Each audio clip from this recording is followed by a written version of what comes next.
Here we are. On lunch, a couple of us started down the rabbit hole of talking about remoting, and so I thought this would be a good time to talk about that. Not from a technical perspective, although we can do that too. That's a tangent I'll always take. More from the perspective of our boss is fine with PS exec and he's fine with remote desktop, but they won't let us turn on remoting. And I find that there's two types of security people in the world. Ones that are fine with something once they understand what it is, how it works, and what the parameters are. And ones that you just can't do that because I'm security. You have to kill those. Those have to be killed because they're just holding things up. One way to approach this is to help them understand it. One of our free ebooks is Secrets of PowerShell Remoting. There's a chapter in there on how to talk to your security people about remoting. It's got most of the common questions. It references most of the Microsoft materials to validate that what it's saying is true. You're always willing, if you're in the type of company that does this sort of thing, there's several MVPs, including myself, that are real experts at the remoting technology. You're always welcome to engage us in a couple-hour phone call. Do a little couple-hour consulting gig, talk to your security people, help them understand what it is and what it isn't. Another approach that can be used at the same time is to help them understand that as of Server 2012, you can't manage the server if remoting's turned off. Remoting is a lot like Ethernet. The servers are a lot more interesting with it. Server Manager talks to even the local computer via remoting. That's just the deal. If you were okay with remote procedure calls, you should love remoting because it's one port. One little port. It's auditable, it's controllable. There's even third-party products you can get, third-party proxy servers for remoting. You route administrator remoting traffic through the proxy on its way to your servers, and it breaks down the remoting commands. So you can permission people to, you can only connect to this server and run that command with these parameters. That's how detailed you can get with these things, and then it logs it all. So if you need that level of granularity, there's third-party products that can do it. So most security needs can be easily met by either what's in the product or the addition of a third-party product or two. You just got to know how to talk to folks. Got to find out what it is. Force them to put things into some kind of business context. You can't do that. No, you don't get to do that. You tell me what the parameters are. What has to happen for me to do that, and I will go make that list happen. I have to run IT and I got to manage these servers. This is the way we have to do it. What needs to happen so we can manage our servers? Because if it's remoting or PS exec, good God. One's a little hacked together utility with no controls whatsoever. The other's a base core part of the freaking operating system. It's supported.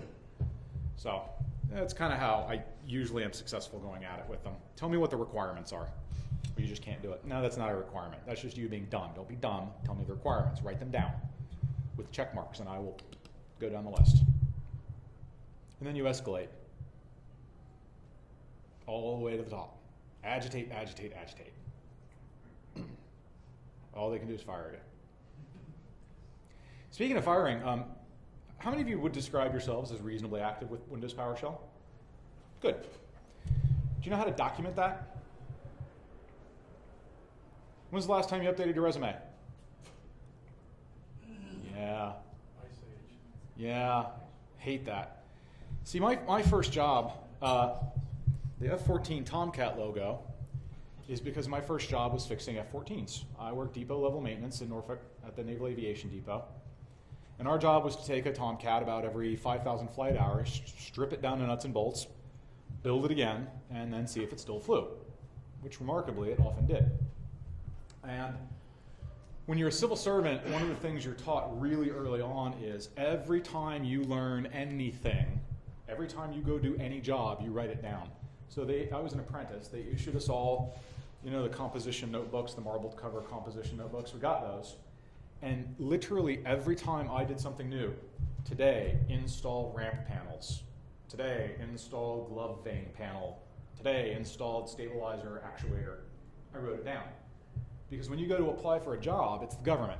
It's all about paperwork and forms. When a job is posted, it's posted with a specific set of requirements. You must be able to, and it could be 12 pages long. And all you have to be able to do is, yep, got that on that date, did that on that date. That's what you fill in. It's an SR-71 form, SR-171 form. Well, what that taught me is always be able to keep my resume up to date. I was ready to fill out one of those application forms at a moment's notice because I always had an updated list of my KSAs, my knowledge, my skills, my abilities.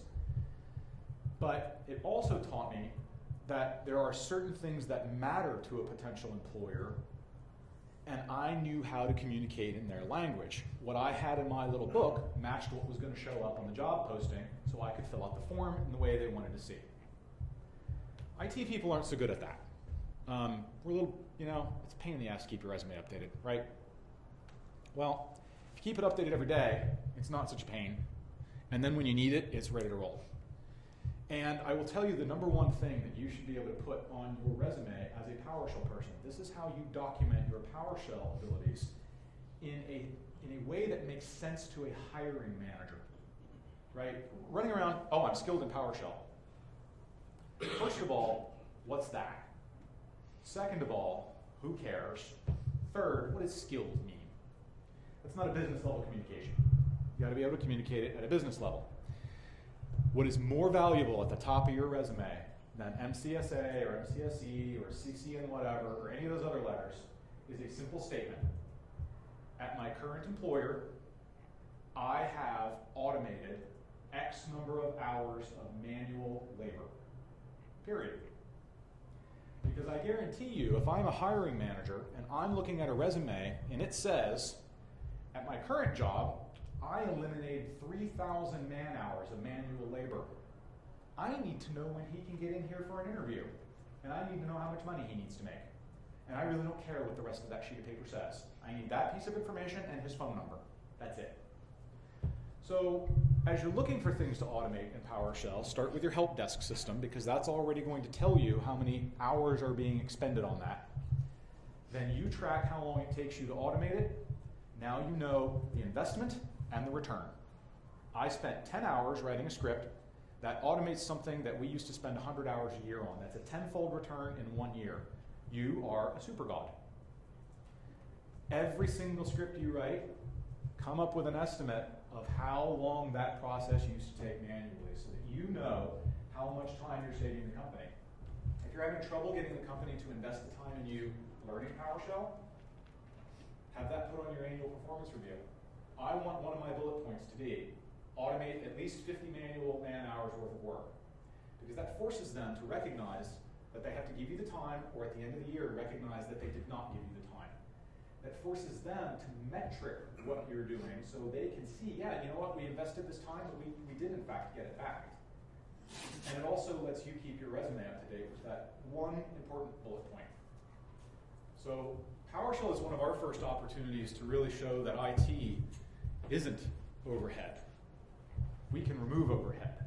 IT should never be considered overhead. We have been, but it's largely because of the way we were managed.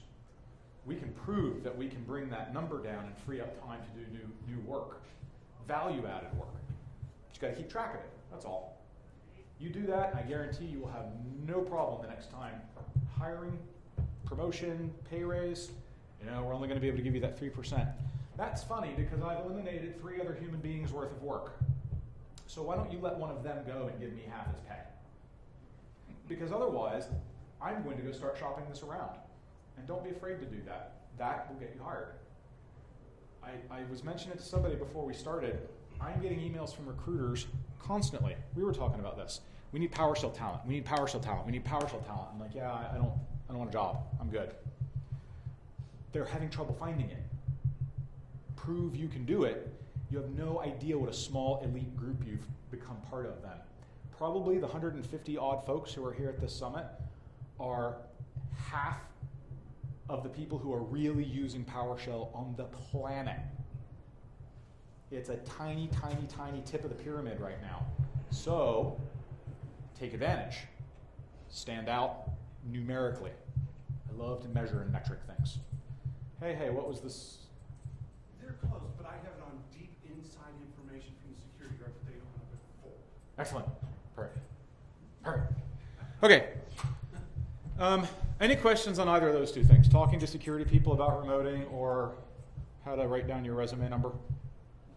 I mean, how do you deal with the security guy who's just, because it wasn't his idea, he's just gonna Go over his head.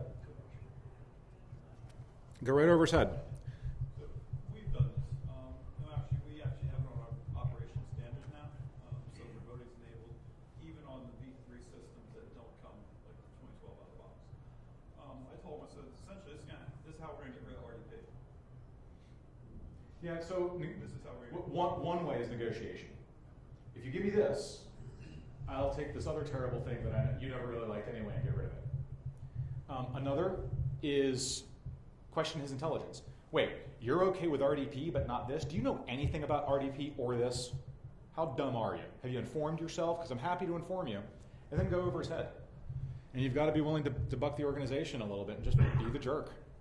It gets fun when you get used to it. I mean, once you kind of fall into being the jerk, it's not bad. I don't think you just do it.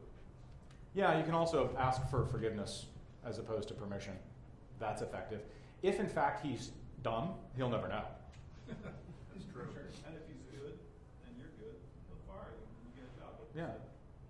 Or lie. Why is this port 5985 open? That's the new subsidiary port for RDP.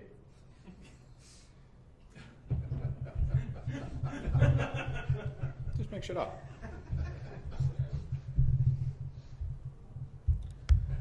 All right. Back to keeping your resume updated. Yeah. No, that's what I'm saying. Oh, yeah. Yeah, one of the reasons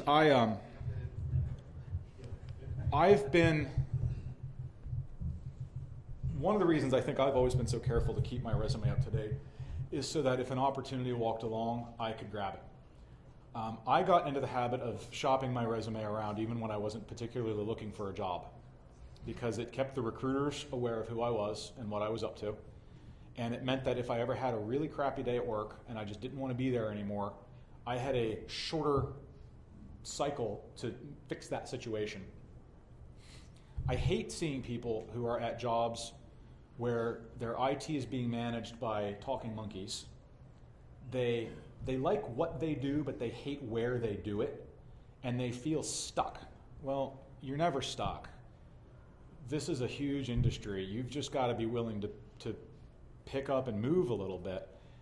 And if you've got that resume weapon handy, and it really feels good to have that in your pocket. You know, it's like having that extra $100 bill folded up under your license in case something goes really bad one day and you need that cash.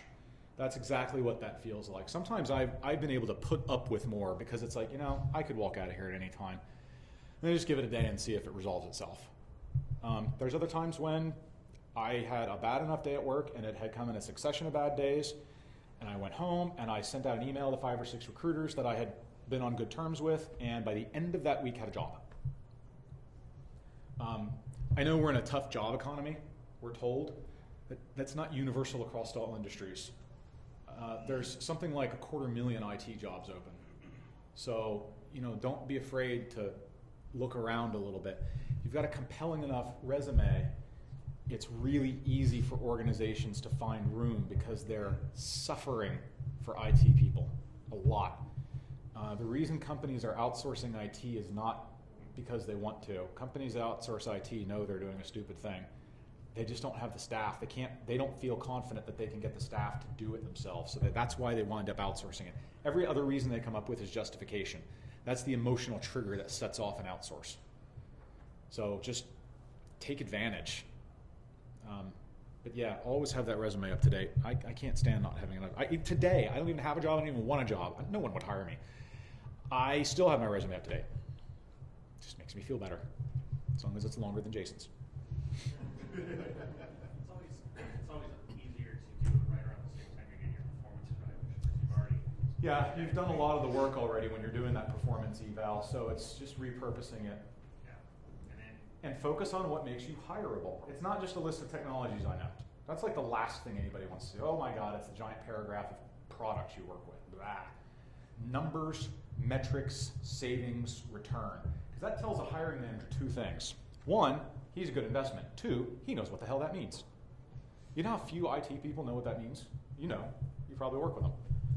Well, be the different one. Be the one who knows a little bit about what the business cares about. Because suddenly you're way more valuable. you'll wind up in an IT analyst position because that's where those people usually wind up.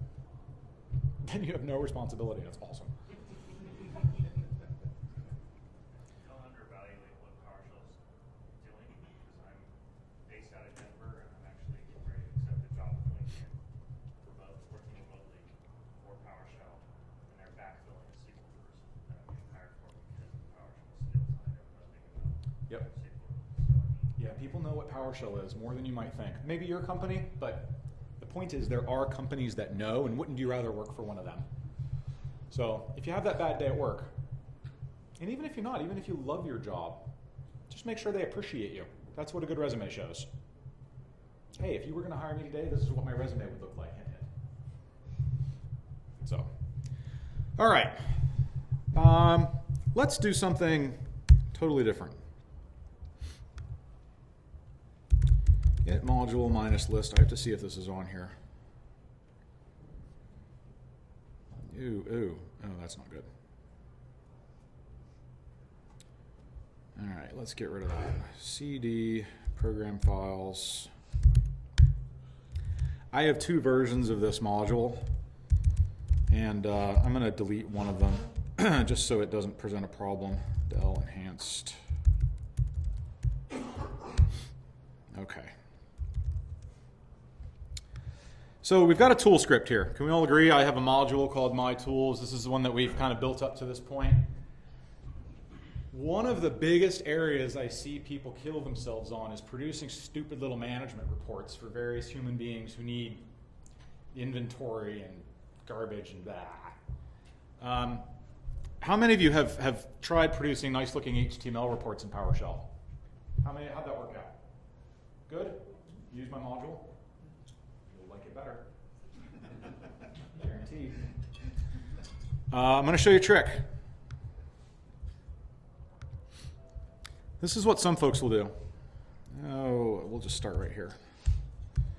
C make report PS1. They'll do something like this. They'll go retrieve some piece of information, convert it to HTML, out it to a file, boot file, whatever. And then they'll come up with another thing they want in the report, and they'll do this. Anyone done that? Ever seen anyone do that? That is a straight to hell technique. What you're doing is producing 2 complete HTML pages and sticking them in the same file, and the only browser that's okay with that is IE. And what's that tell you? About the state of your soul. That's bad. There's a way to do what you want, and it's actually not much harder than that. So let's start by starting as we mean to end. This is a script. Notice there's no function declaration.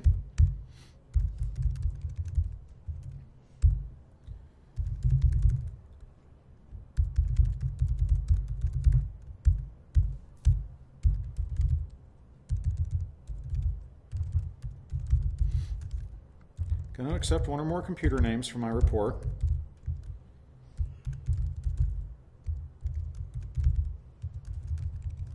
I'm going to run through each one. I like to chunk different bits of my code together because it makes troubleshooting a little easier. So if I've got a bunch of querying or data handling or stuff like that to do, I'll do all that first.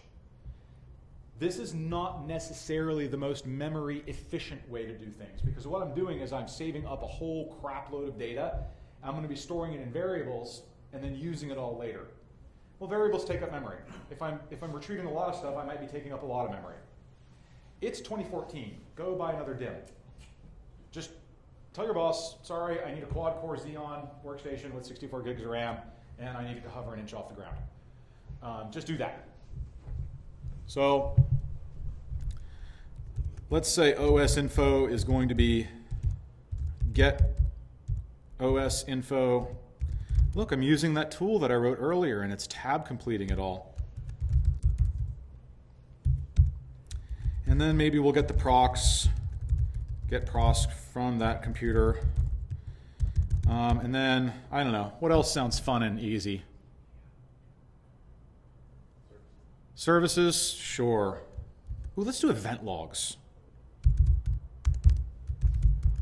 Exactly what you said, only more like what I said. All right.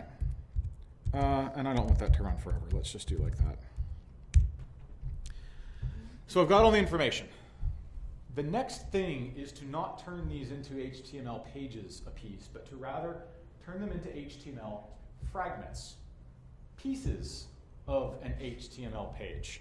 We're going to take a couple passes at this. This first pass being the simplest. So frag1 equals whatever's in OS info, piped to convert to HTML. Let's do that as a list, just so you can see what the difference is. Make it a fragment, and we'll give it a nice little header. Now, if you've never seen any HTML whatsoever, you're going to see just about all that you need in this little demo, and H2 is a second level heading. Where's the first level heading? Wait for it. We're going to build the sections of the report, then the whole report. So the whole report gets the top level heading. So we're just going to do 3 of these. There's a little trick with this. I'll save you some time in discovering this on your own. This needs to be piped to outstring. And the reason for that is convert to HTML produces a collection of strings. What we need later is one big glob of string, and so outstring will do that for us. Now, pretty much lather, rinse, repeat.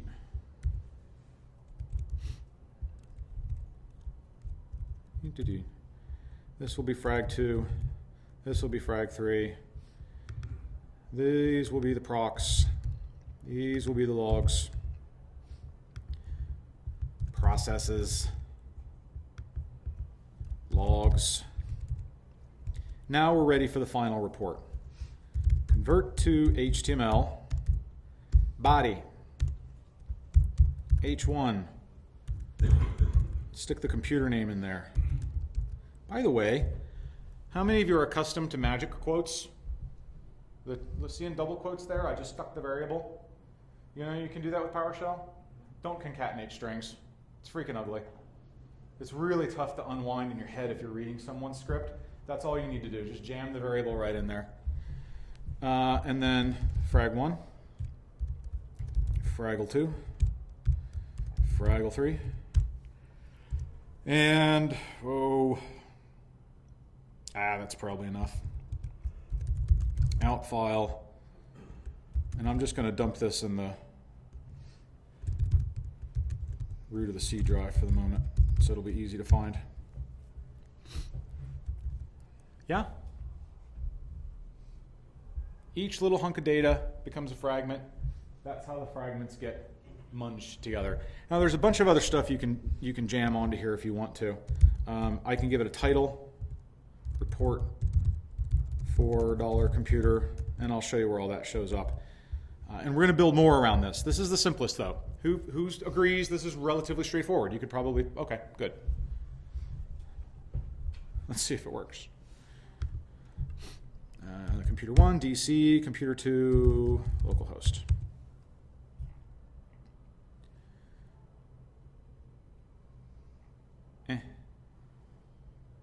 Oh, my DC might not be running anymore. Well, let's see what it did. I made a localhost. I made a DC. Well, let's see what's in there.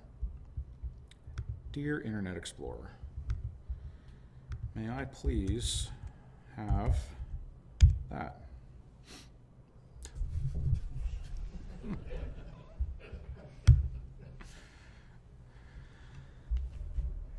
Not bad.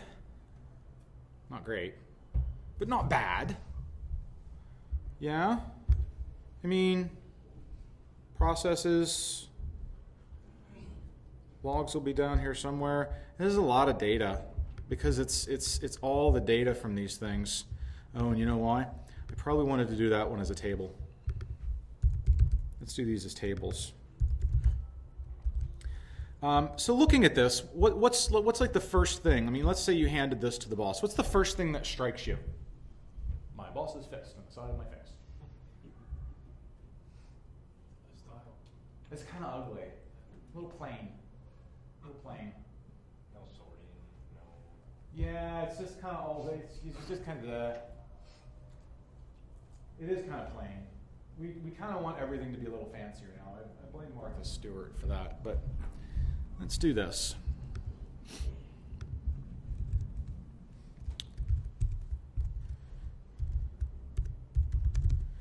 You guys know what that construct is? That's a here string.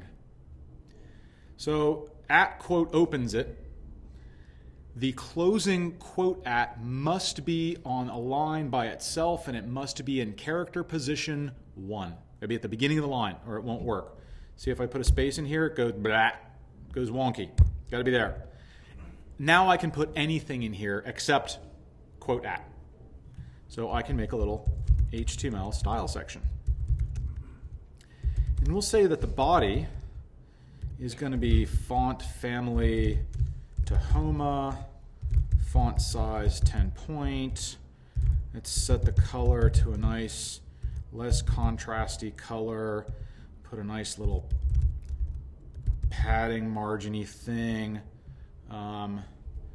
Maybe table headers.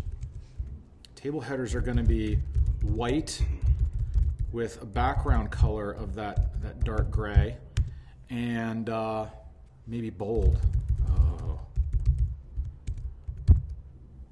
Yeah, see where we're kind of applying some visual descriptors. In the head section, jam that CSS. Is that what I call it? Yep. So let's run it again. DC.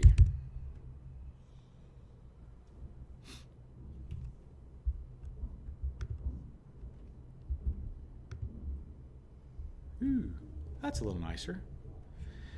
You can get fancy. Now, how many of you have a web human in your shop somewhere? Get them to do you up a CSS. But it's not that hard. It's kind of fun to play with. Text align, center, border top, 1px solid 666. Border bottom, 1px solid. Lots of good references. If you ever go to w3schools.com, a huge reference section on all the cool things you can do with CSS. So it's pretty easy.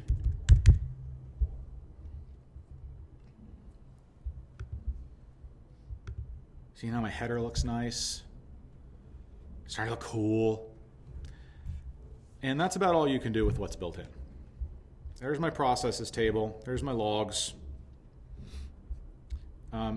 With what PowerShell gives you built in, it's about as far as you can go. It's not bad. Now, because I have jammed that CSS directly into the final HTML document, I could easily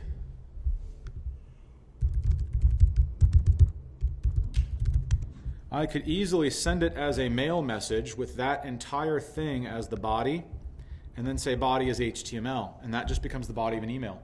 Or attach it to a regular email if you wanted to. It would be certainly suitable to dump that onto a, what do you call them, web server, intranet thing, right? Just put the files there where everybody else knows to go look. So there's a lot of different ways you can start using that thing once you're into it. But you can do better.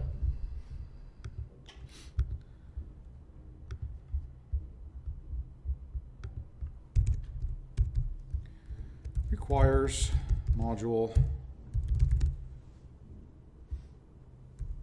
enhanced HTML2. You guys know what a requires comment is? Anyone not know? Okay, good. Requires, about _ requires is the help file for it. Lets you specify the minimum version of PowerShell this scripts need and specify any modules it requires. And in PowerShell 3 or later, that'll load the module. So if I try to run this on another computer instead of getting command not found, it will immediately, this module is missing, I can't run this script. It's a much clearer error message. Plus, it's a declarative documentation of what this script needs. Easier to keep track of that way, really. Totally superior solution. So, do that. And here, instead of convert to HTML to produce my fragment, I'm going to convert it to an enhanced HTML fragment. This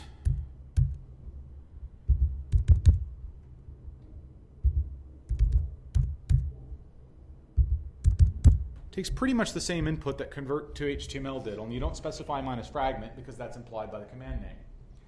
This is in another one of PowerShell.org's free ebooks, Creating HTML Reports in PowerShell. We're going to start by just converting over to this, and then I'm going to show you what it'll do extra.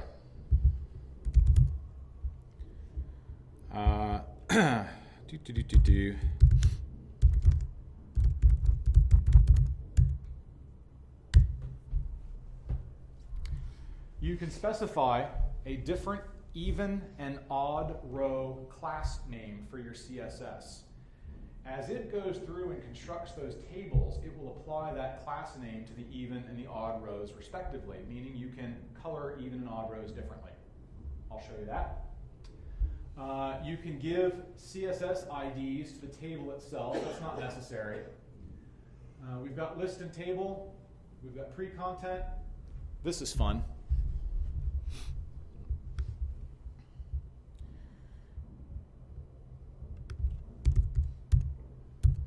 Make it dynamic. And you've also got an option to make it hidden, and you can use both of those. A hidden section, only the heading you give it, that logs heading, only that shows up. And you can decide in your style if you want that to change a color when someone hovers over it, anything like that. And so when they click that heading, the rest of that section expands and shows. So you can have a nice, neat report that people can then expand to see the different sections of if they want to. Make dynamic will actually turn this into a paged dynamic table. I can click on the column headers to sort them. There will be a little search box so I can search within the table. It'll have page, show 10 rows per page. You can change that. It'll have next and previous buttons that we can poke. All dynamic, all without a web server. It all happens with JavaScript. The default is to grab the JavaScript from Microsoft's Content Deployment Network, Content Delivery Network, their CDN. You can also give it the URI if you keep those files on your intranet somewhere too. That's also legal, but the default is to use that. So, let's see. I wanted to do an even and an odd also, so let's pop that in here. Even will be even, and odd will be odd. Now those are classes, so here's how we specify those. Dot even. Oh my God, it's Jeffrey Hicks. Everybody wave to Jeffrey Hicks. Look who I found just straggling around outside. Well, all we need is sit away now, and we could wipe out the entire organization with one blow. Background color. We'll do sort of a light gray, and then odd. We'll leave as white. So you'll notice those class names start with a dot. These are referring to specific HTML tag names, and so they don't have anything other than the tag name, H1, H2, whatever else. These classes are names I got to make up, and the class name is preceded with a dot. And then when you create your HTML fragment, you just tell it what those class names are, and it'll jam them in there, thereby coloring every other row differently. A little sexier looking. You like? All right, so I gotta do a little maintenance here. Let's see. You need to go on that, and I need to see if I can hook on the internet. Dear internet. Well, that's rude. Jason, did we not pay for internet today? No, I don't think we did either.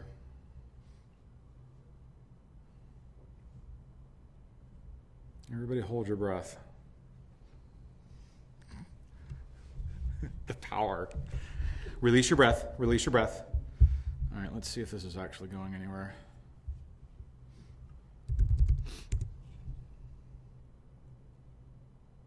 All right, well, it's not fast, but I'll take it. Run. Yes, I know. DC.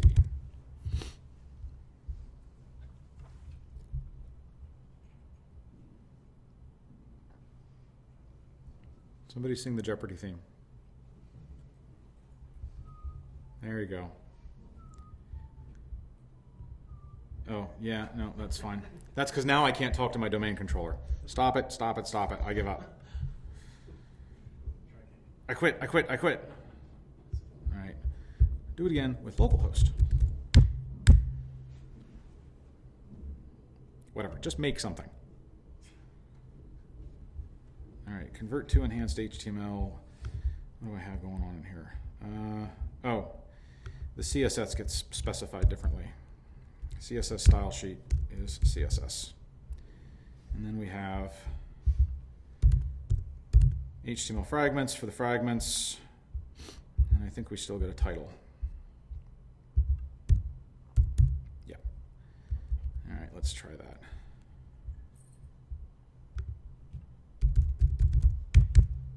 Just make something. Okay.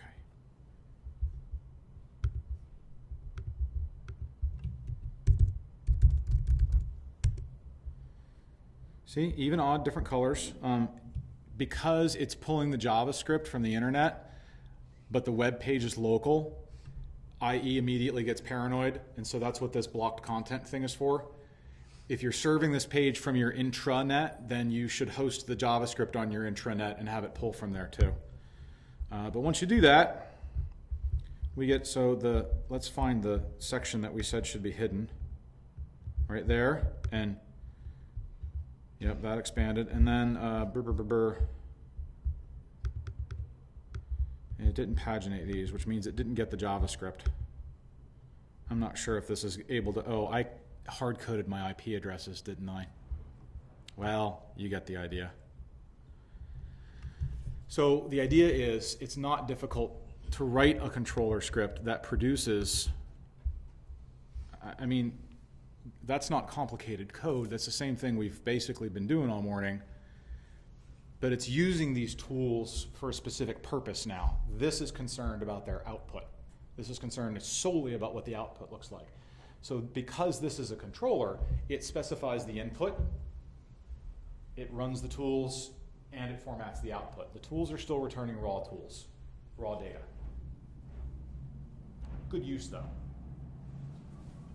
Certainly easier than messing with Excel or hand coding your own HTML output.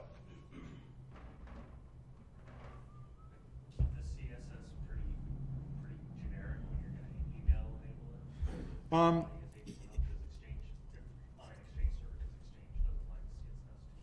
it. Exchange is fine with CSS. There's just a subset of it doesn't like.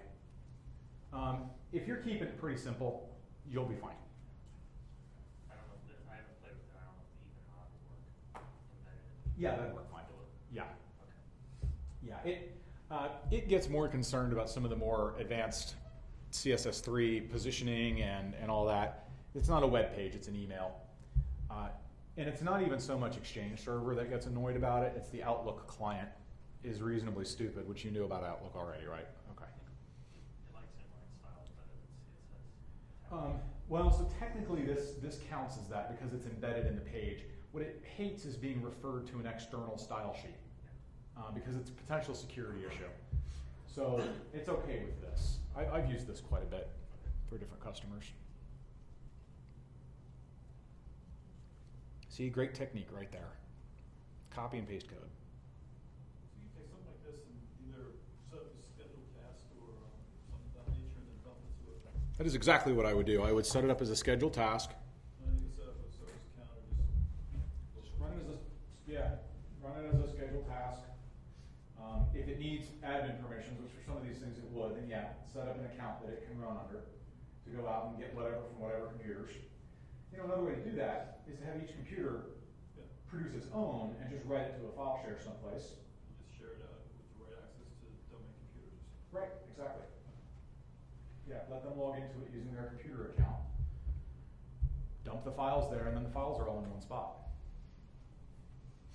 Point a web server at it. Jason can tell you about web servers. That makes sense. Okay. Yeah, he's an IIS guy. He wrote IIS in a month of lunches. It's not my fault, really, it's not. They made him do it. It's his fault. But once you've created the tool in the right way, you can use that in so many different places without having to touch it, right? We made something that just displayed content right in the console, didn't have to do a single change to make it work here. So that's why that approach is a good approach. It helps save you from doing unnecessary work. You build a tool in the right way, you get to use it in all kinds of different places without having to worry about going back and changing the tool. You build it once, test it, get it working, never touch it again. If you do need to touch it, if you do need to come along and add information, that's fine. I've had to do that. But you know what we also need? Great, I'm just going to go expand this. That will usually not break anything that's already using this. Never take anything away. You know, on this report, we'd really rather not see free space.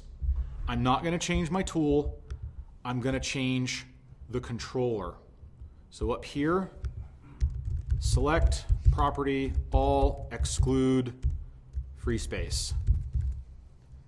If this one situation doesn't want to see free space, this is the spot to implement that.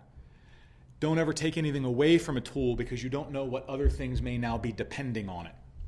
So in the Microsoft world, or in the object-oriented programmery world, this output object is kind of like a class, and it's considered a contract, and you're not allowed to go back and change contracts after you sign them. Adding things is tolerated, removing things never.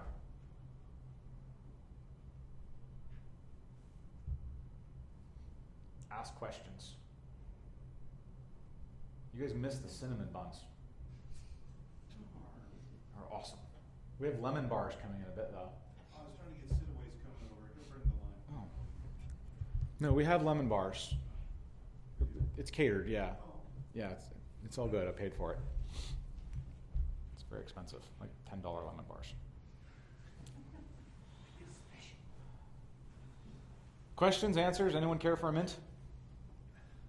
So the only one that comes up to me a lot is like on your processes, let's say, on your HTML report, I want to see processes that are above 10% CPU utilization in red. Come here. Come here. I want to hug. You can stay. You can stay. It's fine. But I do like that we have the ESPN. Okay. With a normal HTML report, you're fired. With enhanced HTML, no problem. I'm going to take the computer name bit out here just because it's not wanting to talk to my local host. And you know what else I'm going to do? Let me go in and fix this network real quick so it can actually talk. I got this bit. Okay. Hey, look, Jason, I found out how to find control panel. Nice, yeah. Sorry. Those are controls. I can never remember the name of it. Is it just control? Just type control. Yeah, control. That's too much to remember.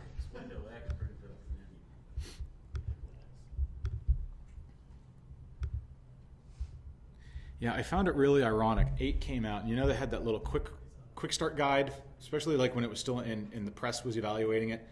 And it was this big list of keyboard shortcuts. And I'm like, wait a minute. Your touch first operating system is not operable with the mouse, but if I can go to keyboard shortcuts, which I'm actually okay with, then I'll be good. All right. Good luck selling that, but That's at cpa.cpl. I don't. Windows R and cpa.cpl. No, I have a Mac.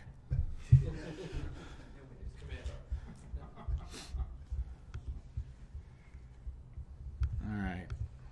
I'll give that a couple secs. So here's what I'm going to do. Let's drop the computer name off here so it can actually go get that information. We said processes is what you wanted to do that to, right? So that's here, convert to enhanced HTML fragment. Okay. So this supports a properties list, and we can include name and ID. Those seem like perfectly reasonable things to include, but we can also do these little custom properties, just like you can with select object and format table. So we'll start with name VM, and the expression for this will be whatever is in the, oops, that's a semicolon, whatever is in the VM property, but I can have a new thing called CSS, and this is a script block. If VM greater than, I don't know, let's put something really crazy so we'll get some results out of it. VM greater than that, keeping in mind that the underlying property is bytes, so that should be most of them. Then I'm going to output red. Otherwise, I'm going to output blue. And those will be classes that get tied to that cell. So I can come up here and just say red is color red, and blue is color blue. And that's how you can color an individual cell with logic. And that is awesome. It's the first time anybody's asked about processes. Usually it's disk space. Well, it's disk space, anything. I was entirely prepared for disk space, Yeah, but I I'm. was just using your example of processes. No, that's way better. Okay. Let's see if we can pull that up. All right, well, it can see the inner tubes now. Allow blocked content. So everything got colored red because that's the criteria I gave it. But look at the table. Look at the table. It's dynamicized. Pick 25. Boom, 25. It's sortable. Sort by name. Show me everything running as service host. It's dynamic. Here's the hidden one. Expand. Whoosh. This is awesome. And it's not difficult. Now, I will admit, this is not a command line I'm proud of. It's kind of, but you break it out. You know, for readability, you could put that information into a hash table and splat it, which if you look at the examples in the book, that's what they do. Build a hash table, splat it onto the command. It just lines everything up a little neater. So did you just use N and E just for the sake of? You can use, so it's the same syntax that format table and select object. You can use N, name, L, or label. You can use E or expression. And then I added CSS. That's the new thing this does.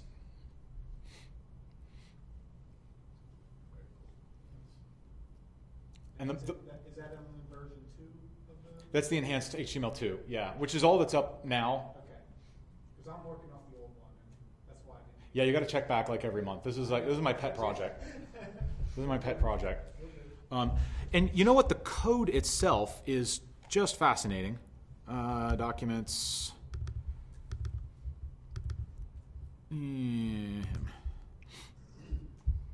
All right, so that's convert to enhanced HTML. Here's the fragment. And look, there's help. Look, see, I'm good. I did the help. There's a whole hunk of sample. Right in the help, there's a whole hunk of sample. And this is even showing you how you can style some of the next and the previous buttons on that sortable table, because it's a little hard to discover what to apply CSS to. So it actually gives you a chunk of that as an example right in the help. And then right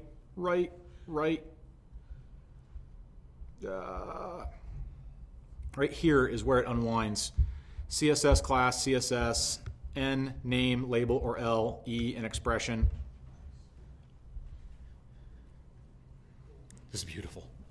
There was a bug, it's fixed now.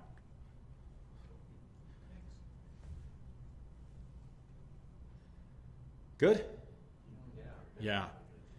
How many of you, wow, who thinks I have SQL Server installed? Was that a yes? Yeah. That is way more confidence than I have.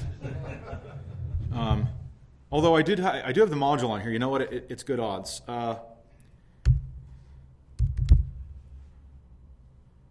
There's something in there. Let's see.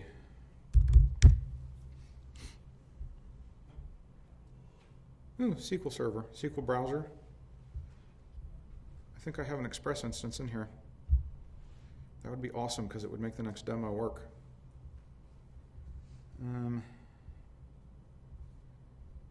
Yeah, let's see real quick. You know, I just wrote a book about SQL Server administration. You'd think I'd be better at this. Management Studio, anywhere? That's what worries me.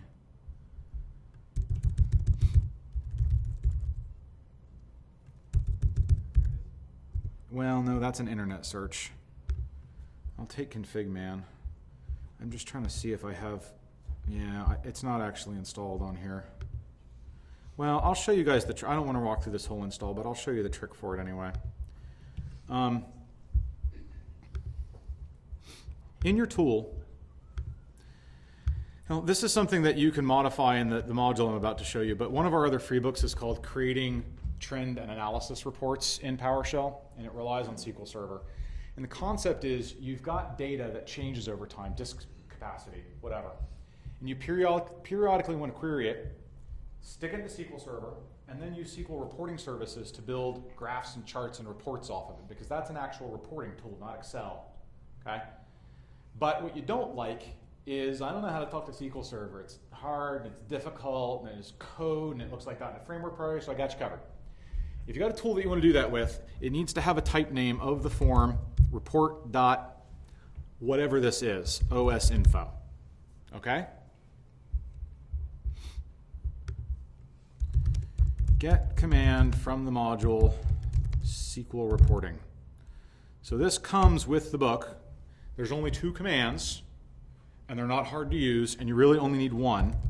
Save report data. And this doesn't even do much.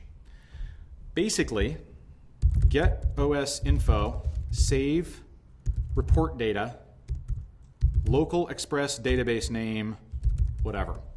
So if you're running SQL Server Express on your box, and you have already gone in and created a database called whatever, this will take care of everything else.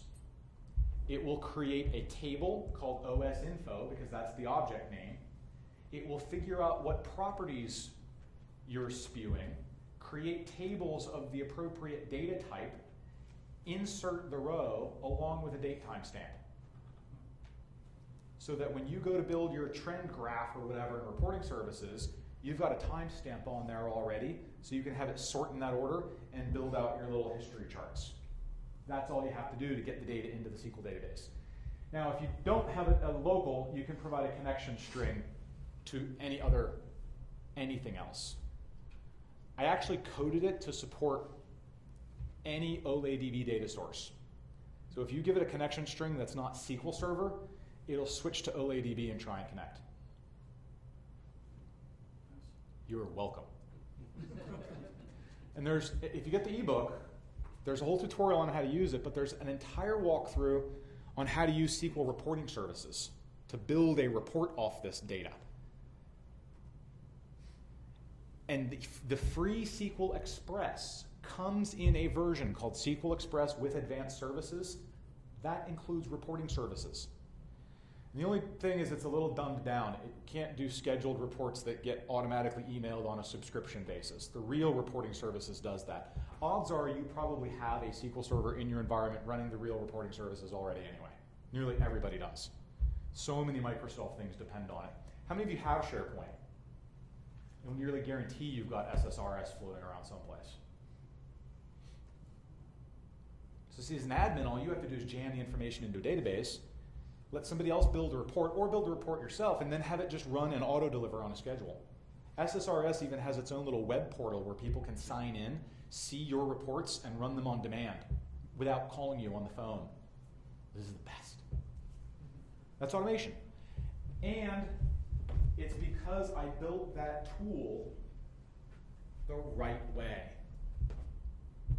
Once you build the tool the right way, you can use its output as many different places as you want to. This is just designed to take objects and stick them into a SQL database. So if you follow that pattern of building tools that just deal output, they're not trying to format it, they're not trying to make it pretty, that's someone else's job. You get to reuse it in a lot of different ways with no extra effort.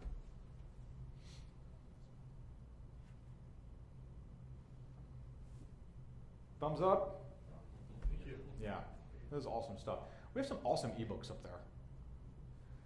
We talked about the remoting one, the DSC one, the HTML one, the error handling one, the SQL one. There's the big book of PowerShell gotchas, which is all this crap people mess up. And there's the community book of PowerShell practices, which sort of came out of our last scripting games contest and is a lot of best practices for how to build, and a lot of the stuff we've talked about, really. Good place for more information on those. Jason's working on a PWA book. You guys know what PWA is? PowerShell Web Access. He's working on a PWA book.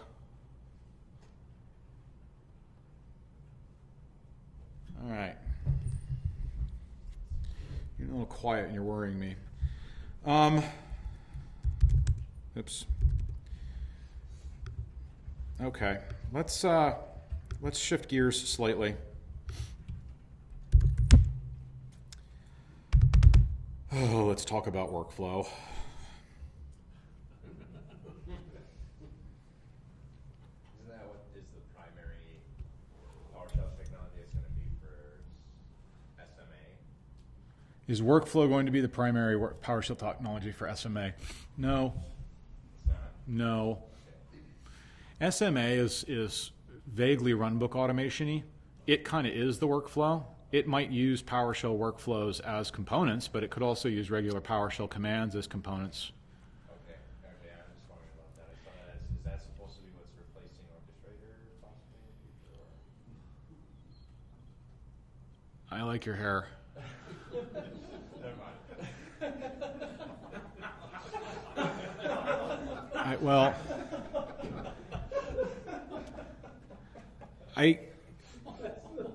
I can't always. That's the best response for NDA. I can't always remember what I'm supposed to not have heard. So I can't comment about future Microsoft product plans except to say there will be future Microsoft products. Thank you. Yep. What time's the bar open? All right, workflow. So here's the deal. There's a crap load of myth and misnomer about what workflow is and what it does and what it's supposed to be for. So we're going to talk about what it does and what it is in very objective, factual terms. We will talk separately about what it's good for, like when you might want to do this. Unfortunately, a lot of people dive into workflow thinking it's as easy and straightforward as it looks, realize that what they've really done is made their lives a lot harder on themselves, and they should have just written a damn PowerShell script in the first place.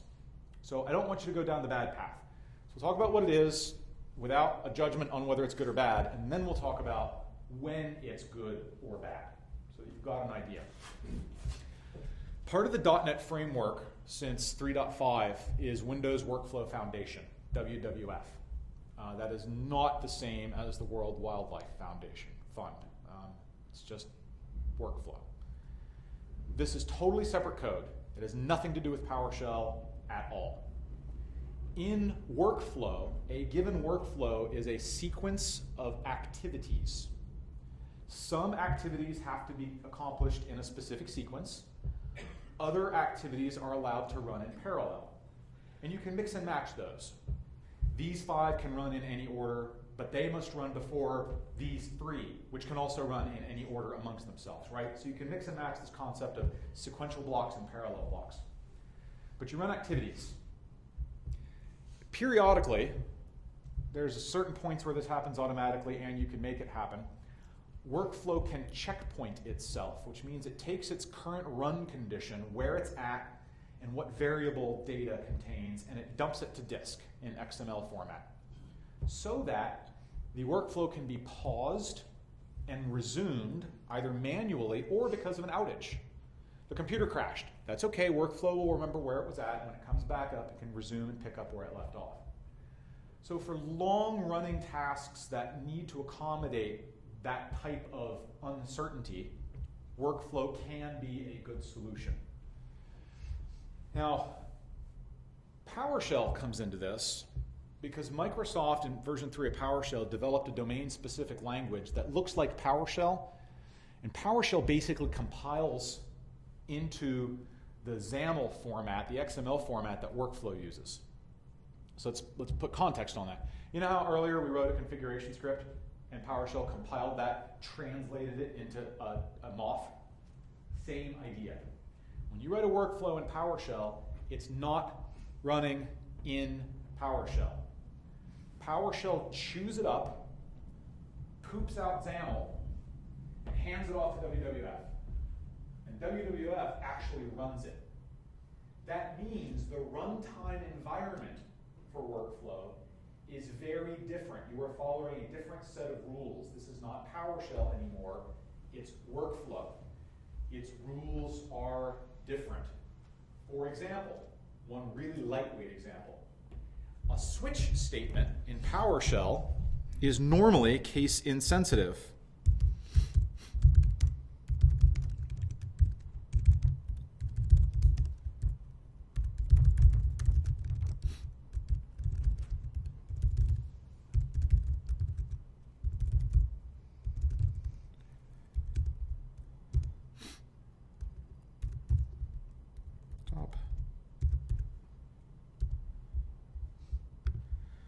Notice all the hatred? That's what that's called, hatred.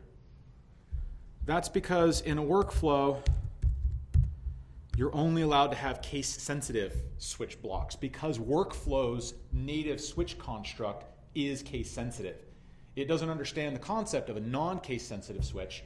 And so if I don't add PowerShell's case-sensitive, and see, PowerShell does that. It doesn't want me to not include that because then I'll think, oh, well, this is case insensitive, just like it always is in PowerShell. It forces me to put that because that's all workflow can do. You're in a different world when you're over in workflow.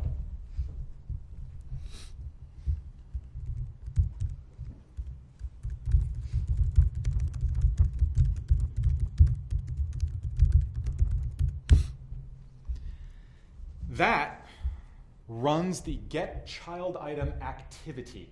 And here's where workflow starts to get a little complicated. There's no such thing as commandlets or commands. There's activities.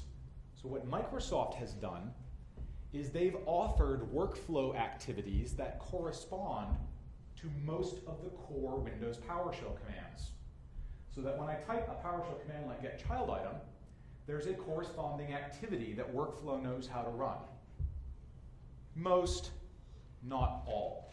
Do you know how to tell which ones it has and which ones it doesn't? No, I was hoping you would because I've never figured it out. And that's one of the difficulties. Because if you run a command for which there is no workflow activity, it implicitly gets wrapped into an activity called an inline script. An inline script block causes workflow to fire up a copy of PowerShell, run whatever's in the inline script, and then shut down that copy of PowerShell. Neat, right? Kind of cool integration point.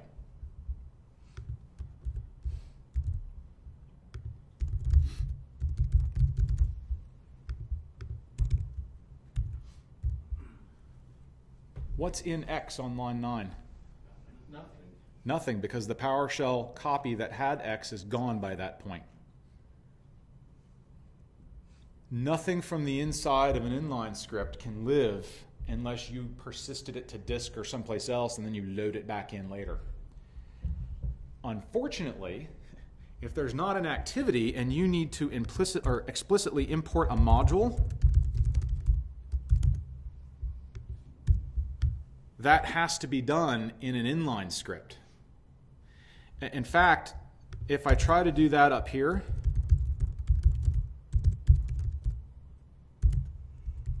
that's not legal because every activity has to run as its own standalone thing. Import module doesn't exist as an activity. Now, there's enough intelligence in the parser that PowerShell knows what you're trying to do, and it will spew an error message saying, no, I know what you're after, but you can't do that. Because all it could do is wrap it in an inline script. Okay, open PowerShell, load the module, close PowerShell. Oh, it's fine. Useless, but fun. So you can really quickly get to a point where your entire workflow is one big giant inline script. Which means why bother? You might as well just write a damn script.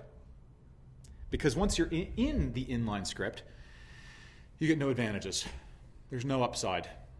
It's not workflow, it's just running as a copy of PowerShell. Now, that's not to say there aren't advantages. It's just you've got to really, really, really think about things.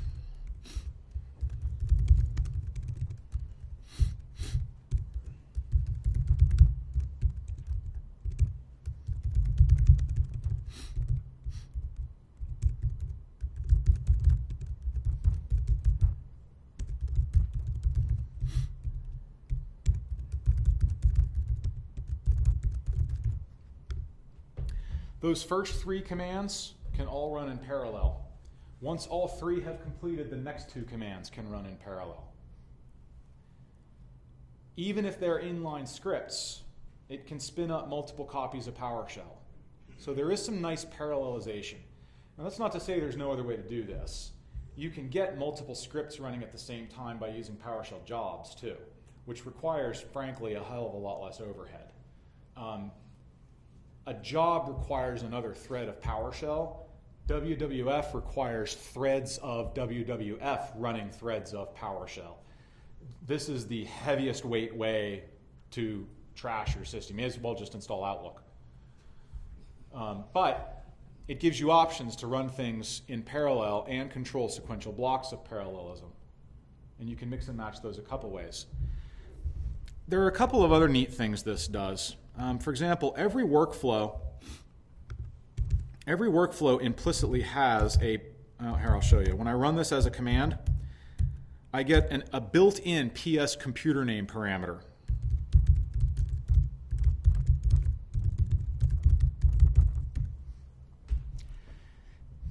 The inside of my workflow doesn't need to know anything about those. What happens when I push enter is PowerShell is going to compile the workflow into XAML, make a remoting connection to all of those computers, and tell them to all run the workflow using their own local resources. What it means is you can write something that's going to run against multiple computers, but it doesn't have to actually be aware of that fact. Now,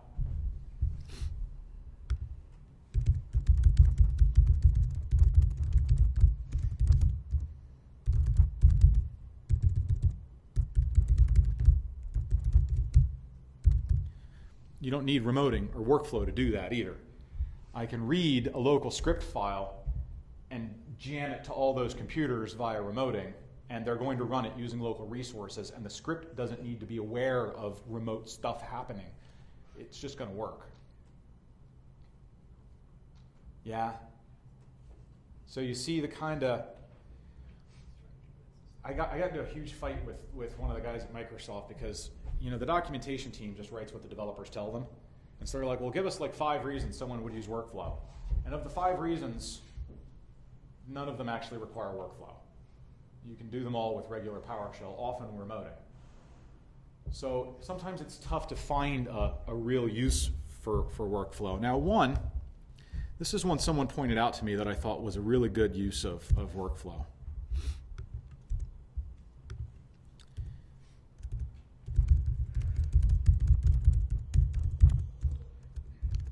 Incidentally, now this is improved a little bit in version 4, but if you want to stay compatible with version 3 workflow, full command names, every parameter has to be named and spelled out. Full command names is good practice. No positional parameters. All your parameters have to be named because those are activities, not commands, right? There are different rules. Version 4, the parser is a little bit smarter, and so it will figure that out for you, but if you're going to stay compatible. So this is what he did.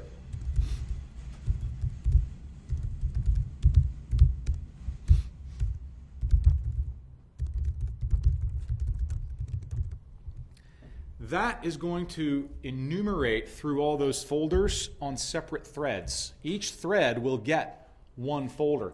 Now, version 4 actually gives you the ability to throttle that a little bit. You can determine how many simultaneous threads it'll go after. In version 3, it kind of makes up its own mind. Not that you're not smart enough. No, that was it. That was it. That's why. So everything in this block is going to get run on a separate thread. And so what he uses this for, the guy I was talking about, is to calculate the size of those user folders,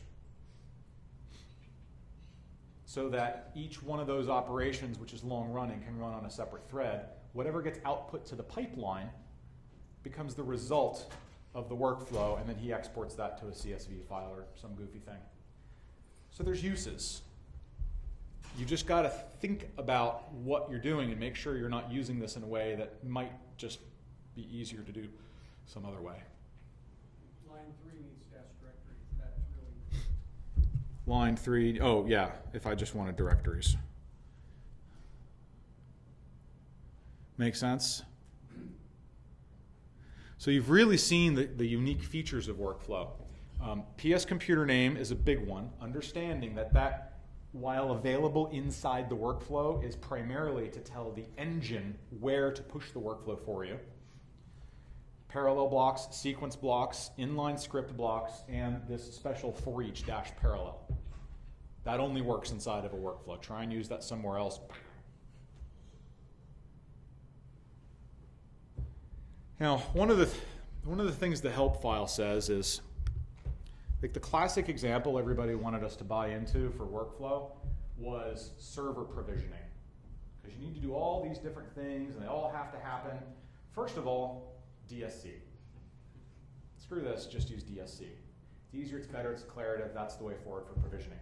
But this is another case where, folks got a little carried away. They said, and the neat thing is, in a workflow, you join the computer to the domain. Well, now the computer has to reboot. Well, now the workflow can't continue until, so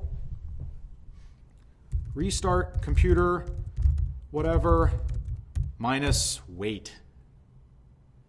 So we added this wait parameter, so the computer, my computer that kicks off the restart, will now hold my script until the restarted computer comes back and starts responding, and then it'll let the script continue.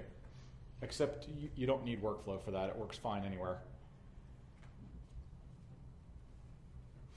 It's nice. It's a cool feature. But it's not dependent on workflow.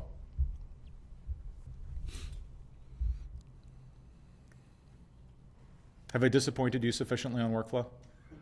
Convince me. DSC. Yeah. Other than somebody pointed out this directory parsing thing, which is a great example, all the examples that came to the top of everybody's head was provisioning a computer, and I'd rather use DSC now. We've done some things where we go out to, several servers to gather information at the same time and play around with unique jobs and things like that, and wondered if workflows might be a better thing for that. If I've got a script that's gathering data, invoke command as job. Is that why invoke command doesn't really work well in workflow? Is that why invoke command doesn't work well in workflow? No, that's not why. That's probably, I don't know if that's an actual activity or if that's implemented as an inline script, but the permissions would become complicated.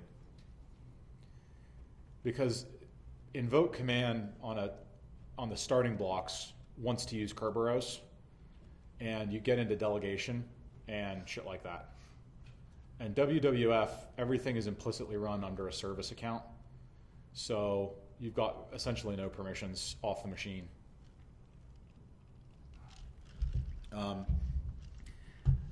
If I wanted to parallelize invoke command activity, it does that itself. You give it multiple computer names. Those all spin on up to 32 threads by default. And you guys, You guys understand the throttle limit concern on invoke command? You understand the pros and the cons of that? Yeah. Does anyone not? We can talk about it. Let's talk about it. Great. I got nothing to do till bar time, so. So invoke command has got this throttle limit. Defaults to 32, meaning if you give it more than 32 computers, it queues up 33 and beyond until some of the others finish, and then it goes and gets them. The impact here is not on any of the remote computers. Every remote computer is handling exactly one connection from this command and doing exactly whatever this command told it. The impact is on the machine where I hit enter, my machine, because every one of those throttle slots is a thread of PowerShell. So I've got some CPU and some memory. So if you've got like a jump server that you've got configured with 64 gigs of RAM and 4 processors, if we can jack that thing all the way up, it'll be fine. If you need it to use a little bit less resources, throttle it down a little bit. Tell it to use fewer simultaneous threads.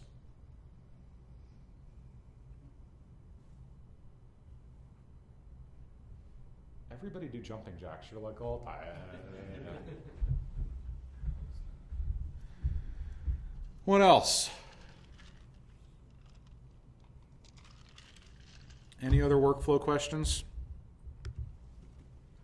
It's tough to find great, really native workflowy things.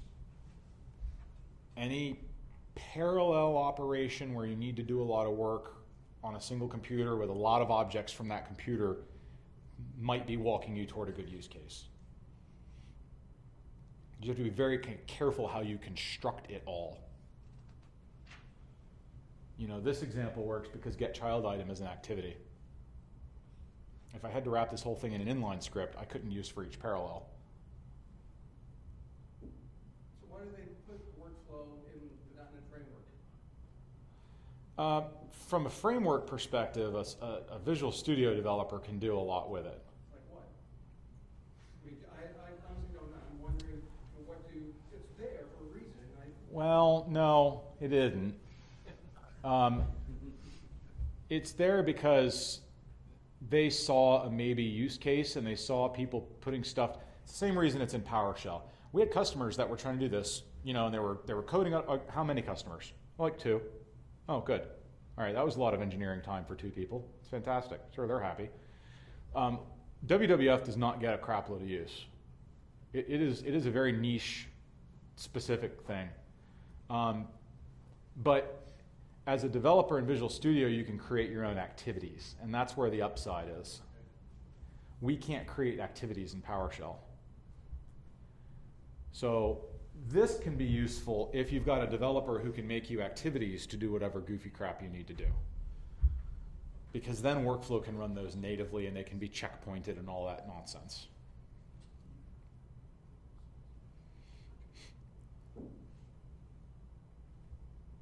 Everybody ready to run home and write some workflow? No.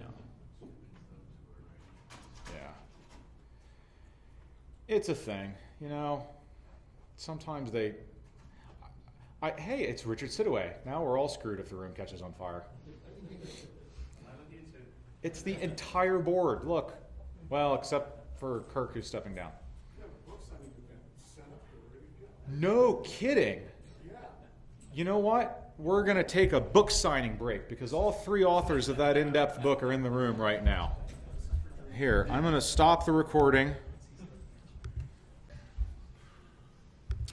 The next thing on the agenda, no.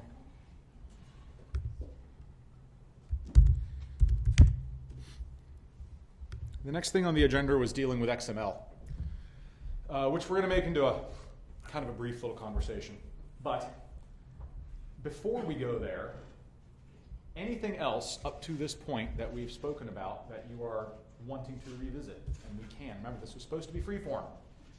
Or anything that you were hoping to learn about that we have not yet covered that is not XML. I'd love to see some remoting magic. Remoting magic. Remoting science we can do.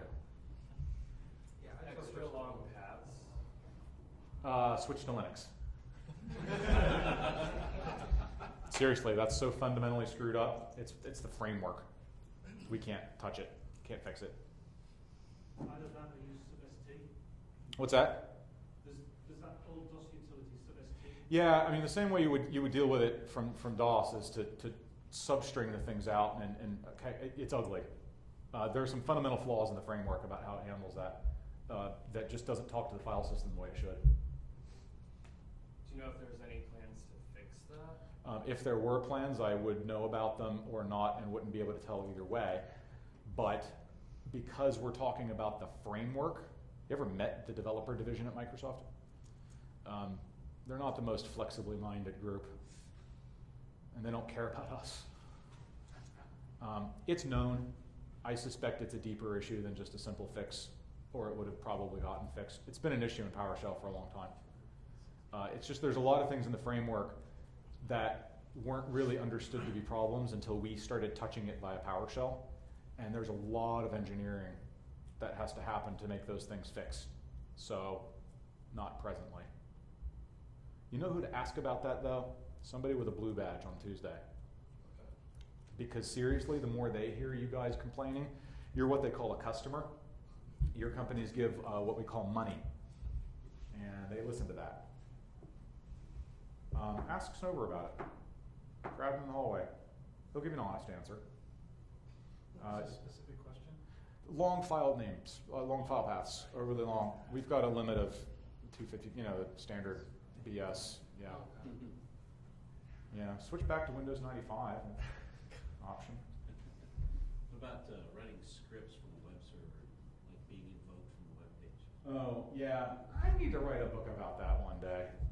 I'll get on that. If it's maybe part two of that is, instead of having ASP and VB script, having PowerShell be codable within a web page. Yeah, so, okay, two things. Let's talk about that first. Number one, if you have an ASP.NET website coded in C# or Visual Basic or whatever crazy crap you guys are using these days, but it's ASP.NET, it runs in the CLR. In a line of code, you can instantiate the PowerShell engine, jam commands in its throat, and get objects back. Right? PowerShell is not this console app. PowerShell is a .NET class. This console app communicates with it the same way ASP.NET can. It's a line of code. That's straightforward. Writing a web page in PowerShell, not straightforward. PowerShell is not a .NET framework language. It's a DLR, dynamic language runtime, that is typed on top of the .NET framework and doesn't run under ASP.NET natively. Now, what's his face? You got stuff over. Yeah, Brundage, who will not be here this week, but does live here in the area. He has a bit that does that. It's basically ASP for PowerShell. You write, what's he, Pipeworks? Pipeworks. Yeah, it's very restricted, it's not full. Yeah, it's extremely locked down. There's rules about it and everything else, and I've never cared much more than that. I know enough about ASP.NET that I can code up my UI in ASP.NET and then call PowerShell for the functionality, which is what Microsoft kind of intended you to do. Yeah. Remoting science, like what? Like hard stuff? Stuff that doesn't stand out as obvious. That's why I use the term engineering, not science. It's not going to take much. When it comes to this iron scripter, I'm going to be the guy in the back with the special shoes. No, you're not. The Iron Scripter is awesome. There's only 3 courses: appetizer, entree, dessert. Yeah, you're graded on taste, presentation, use of the theme ingredient, and creativity. Bribery is also not. Bribery is acceptable. There will be alcohol. No, that contest is really going to be about having as much fun as possible for an hour. All right, so let's talk about the easy thing with remoting. Just identify what I consider easy. Going between any 2 domain computers, assuming you've enabled remoting. Let's just take that. You do have to turn it on.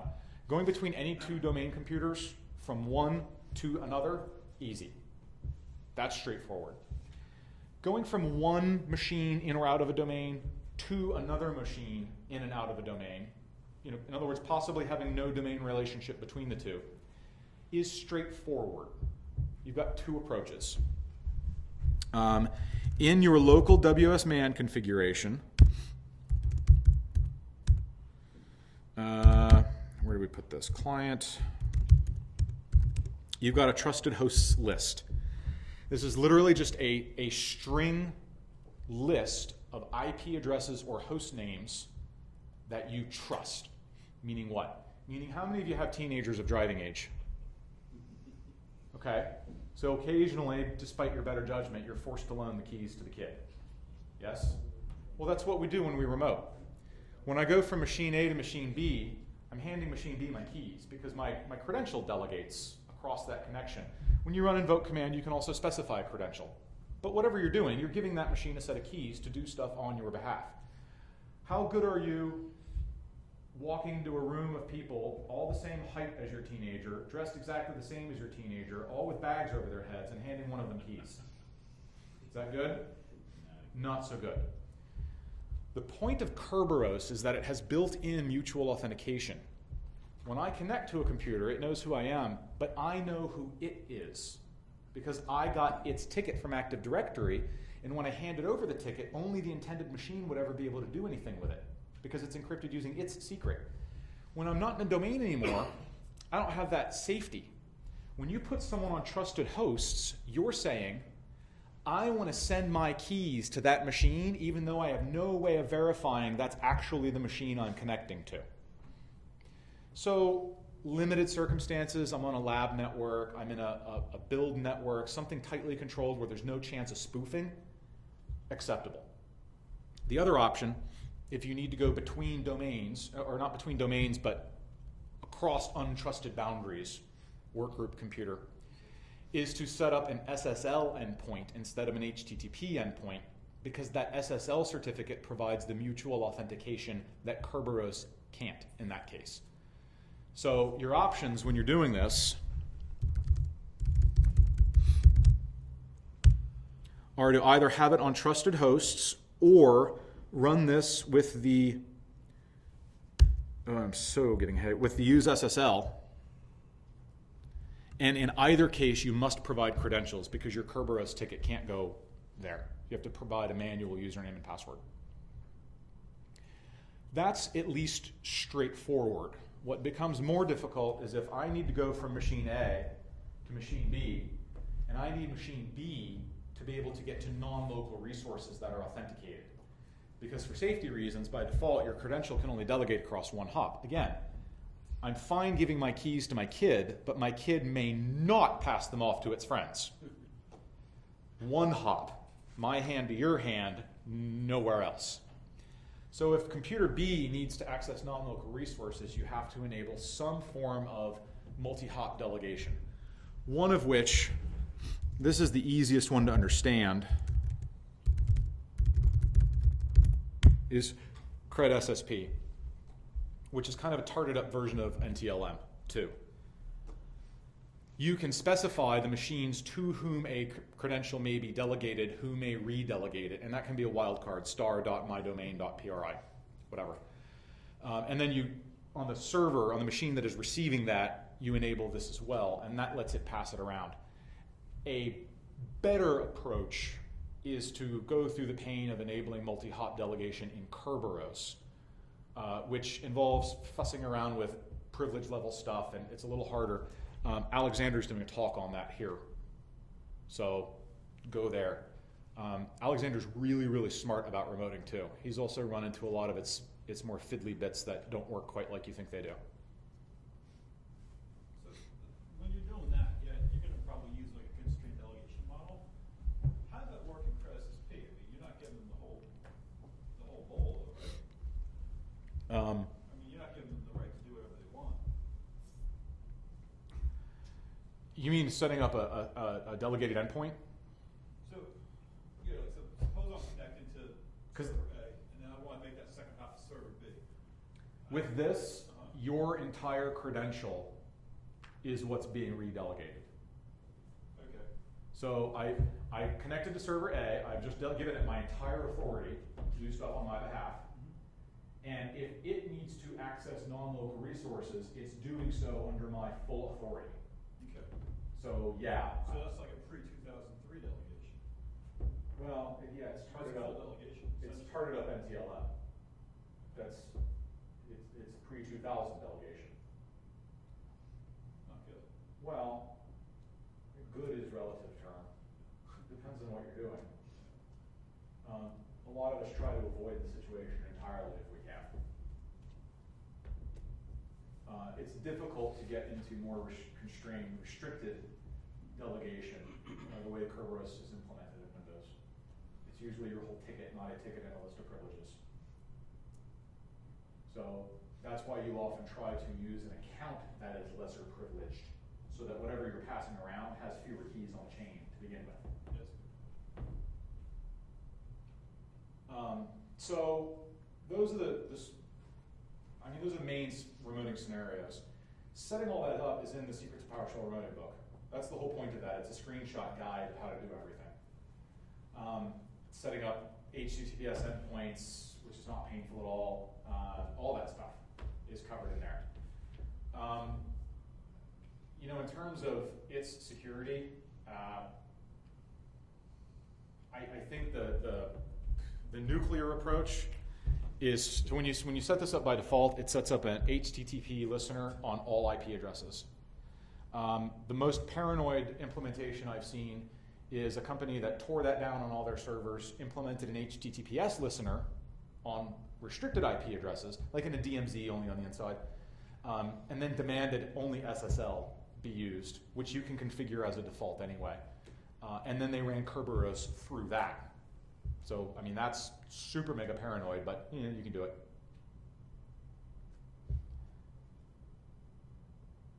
I don't know, I can't think of anything else that's really, remoting itself doesn't actually do much. It enables a lot. And there's a lot of kind of side gotchas, but as long as you know what the model is, what it's doing, it's more obvious why that's a thing. No, it's kind of cool, everything you just pointed out though, and like, if you want to use something like PWA, you want the PWA box not to be a domain member. Yeah. These are all the things that we'll do later in the week. We'll use those remoting capabilities, Cred SSP, all that, to both configure it and get it Yeah, and so the neat thing about PowerShell Web Access and how it ties into remoting is you open your web browser. You guys have those, right? You go to a web server and you're looking at a web page. You type in your credentials. I'm doing it like on an iPhone because I've actually done it on an iPhone. It's not fun. You type in your username, your password. That is not delegating. That is impersonation. That machine takes those and creates a login session in its head as if you were standing at the console. That isn't the first hop. It can then establish a remoting connection to whatever machine you actually wanted to manage. That's the first hop. And what it gives you is a web-based PowerShell console that has remoted into that machine. And then you can do whatever goofy stuff. So it's kind of think of it as like an RDP gateway. It's just kind of sitting in the middle, creating HTML out of whatever you're doing. Tab completion works. I have sat at a bar in Hawaii and used it to do stuff.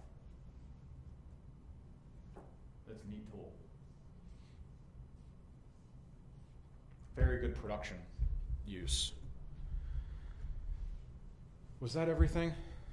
Everyone shouted out? Yeah. PS custom objects. So when you import import a CSV, it creates a PS custom object, and you can add stuff to it by using the new object sig properties. If you just create a PS custom object on its own and then attempt to add to it, it spits back an error. Or if you create an object that's Okay. So. array and then add in a PS custom object. So if I have an object, if I have a PS object, you're saying you can't run new object against that? Yeah, I've seen it where Yeah, you would do add member.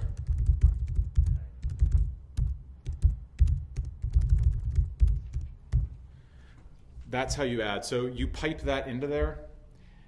That doesn't output anything by default. It just modifies what was piped in. You can force it to put the modified object on the pipeline so that you can do it again. So if you do an import CSV, you can then add, you can just do a new object type name. Yeah. Same one to it. Yeah, that's because the nature of that type of custom object is really just a hash table. Okay. And so it's able to interpret that as a property set because that's what the minus property parameter new object really wants is a hash table. That's not the best way to do it. It would be better to import the CSV and then run it through add member. Okay. I was just curious what I was missing. Yeah, there's a lot of stuff in Windows PowerShell where they've glossed over ugly bits that make it difficult for us to figure out what the hell it's actually doing. I occasionally rant about that at them. I said, it's like taking a 3-year-old and putting them in a house where all the pots that go on the stove are insulated, and they're fine to touch them. But then they go out on their own and they're like, oh, I'll just pick this up, and they scald themselves and burn themselves because they're no longer in the protected world. And I said, we observe our environment and we draw conclusions from that, but you're lying to us about it. So yeah, it gets a little tough. I think some of the biggest gotchas in PowerShell are because there's funky stuff under the hood. And they keep adding more in every version too. Keeps me employed. What about the script analyzer that was recently released? I haven't played with it much. Yeah, I haven't played with it much. Anybody else play with Script Analyzer? No, me neither. That means they'll probably quit making it. You gotta be a little careful about those types of tools. Remember the Script Explorer they put out? I think they had a grand total of 5,000 people download it and use it. But there's a back-end service that was expensive to maintain, so they tore the whole thing apart. What else? Have you played around with OneGet yet? Have I? Played around with OneGet? No, you know what? I'm going to admit that I don't get the whole attractiveness of chocolatey nougat. I'm sure I will someday, but right now I don't think it's a real enough thing. I know why the team's playing with it because they hate MSIs, and I don't blame them. But we'll see. There's about 5 or 6 things that need to occur. The chocolatey repo being up to date, a primary concern. We'll see what happens. No, I haven't even installed the version 5 preview yet. I'm so depressed that we just finished updating the stupid book for 4. I'm going to deny it for a while. Outgrid view, is there a way when you send something to outgrid view So we send something to outgrid view. to essentially populate like the filter? No. Nope. Don't want that. Why? Because you can't. Just stop wanting it. You would have to probably build your own GUI, which would not be awfully difficult, but you'd almost have to have something like PowerShell Studio to get it done in anything like a reasonable amount of time. Anybody use any of the Sapien products? They'll be here. Alex, their CTO, will be here this week. We're going to install him at a table, and he's doing a session on Tuesday? Monday? Yes, sir. Tuesday, sir.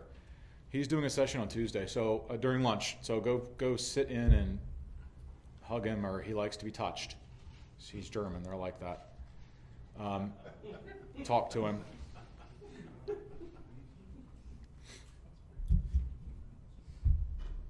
Any community modules that were worthy of looking at, like PS9? All of mine. What modules are we looking at? Mine. A PSCX. Here's my weakness is because most of what I do is I teach classes, and because a disproportionate number of those are folks who are just getting started, I don't play with a lot of them.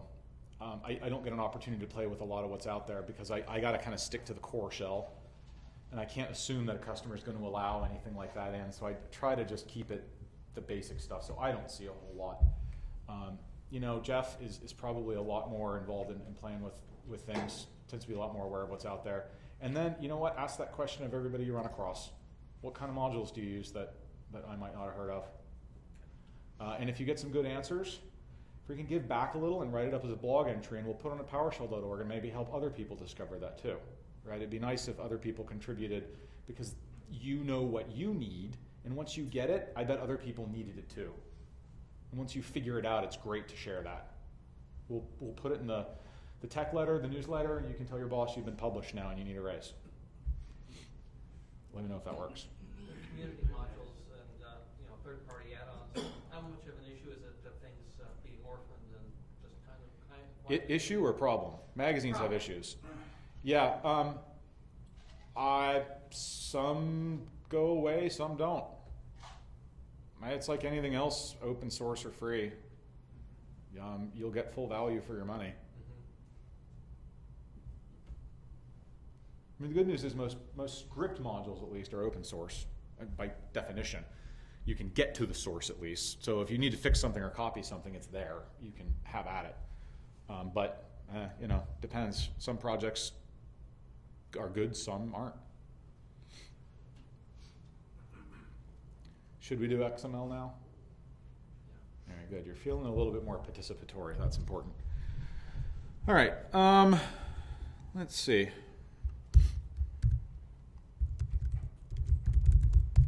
We're going to make a little XML file.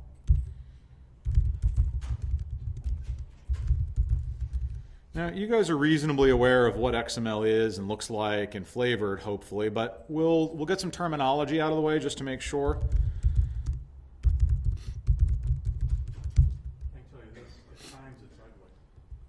Oh. Vendors doing 50 meg XML files. That's okay. And all it has to load into memory, like an in-memory database or something. Yeah, I'm going to explain all that. Let's see. Build number equals 9200. Oh, I don't care. The nice thing is you get to make it up as you go. All right. Yeah, let's do one more too, just so you can see both versions of this.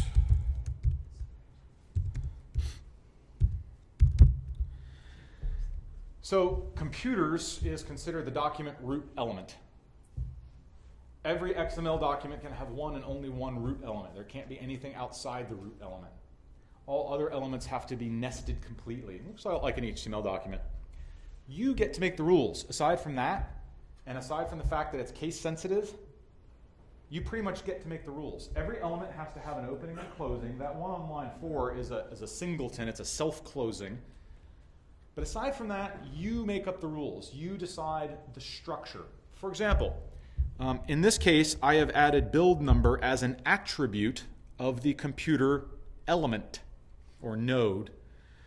I didn't have to do that. I could have done the structure more like this instead.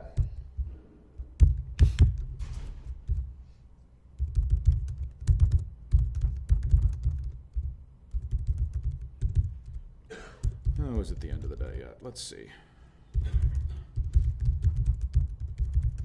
You could do that. Totally legit. You get to decide. You work with the data slightly differently if it's in attributes than if it's in nested nodes, but ultimately, it doesn't matter. Works the same either way. So you get to decide your structure. Now, I need to point out, we are not talking about the CLI XML format that PowerShell has. That is its own private format, and it makes the rules about what that looks like, okay? We're talking about just generic XML that we make up just like this. So I've saved this into a file. Come out here to Mr. Shell, get content inventory.xml. Get content doesn't try to do anything with this, doesn't try to think about it, just like looking at it in Notepad. Just going to dump it out. We can ask PowerShell to store that in a variable of the XML data type. And that's where it gets more interesting, because that forces PowerShell to read the entire document into memory and parse it into an XML document object model, or DOM, which allows us to manipulate it and query it. Downside, this isn't SQL Server, right? So the fact that there's no database engine and a file with data in it means it's got to suck all this into memory at once. So if it's a 2 GB XML file, how much RAM are you going to need? about double that much. It's not a terribly efficient format in terms of memory, but it's manipulable. So if we look at XML, we just get this top level item. xml.computers.computer0, and I get to see its two elements. Show me its build. Neat, right? Oh, Adobe, we love you.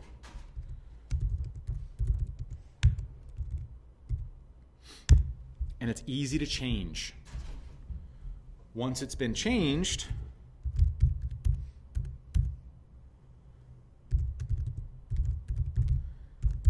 it's easy to save the XML back to disk.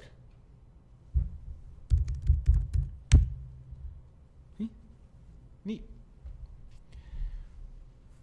For smaller chunks of data, this is a really easy thing to use inside of a script because you don't need SQL Server or Excel or anything else. It's structured data.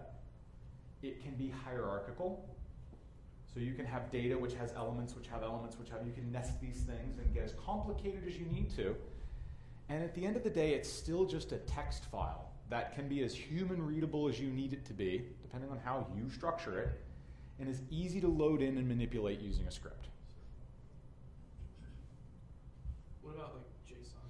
Because I find that to be JSON, the new XML. easier to read, like human readable. Yeah, sure. If you're working with a more complicated object set, let's do this. Let's just get one process. Oops. And why did that? There we go.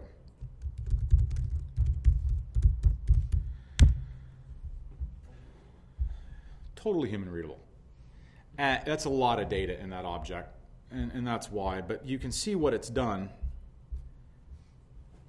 is taken the properties, and they get listed out like this. And then in cases where something has a whole collection of sub-properties, they get broken down in this fashion. The neat thing about it is that it's relatively easy to bring it back in. Oops. Oh, yeah, there's a header in there. Here, I'll show you what that looks like. It's relatively easy to then bring that back into the shell. JSON stands for JavaScript Object Notation. This is an object notation that's built into the JavaScript language, and the reason it's popular is because if you need to pass something from a web server to a web page, and that web page is running client-side code in JavaScript, this is a good way to pass complicated information, because at the end of the day, it's just text. XML serves the same purpose. It's just text, and it's a way to transmit complicated information between two things. Whether one is better than the other is really more about your religion than anything else. JSON's a little lighter weight. It's got a little bit less overhead than XML, but some people like it, some people don't. Bringing it in as an object is probably easier to manipulate it once it's in as an object, because it's not a document object model that looks like a live object, but it's really a form of serialization. I don't know that I would use this as a data store per se. I think XML is probably good for that, and if you need something bigger, I'd go with SQL Server or another SQL engine. But in terms of representing an object, 6 of one, half dozen another. It's in here because PowerShell's got a lot of commands that are designed to retrieve information from a web server, which might return it in JSON format or which might need input in that format. Ajax, which uses XML, is just as popular. It's one of the religious arguments developers will get into that I don't really understand.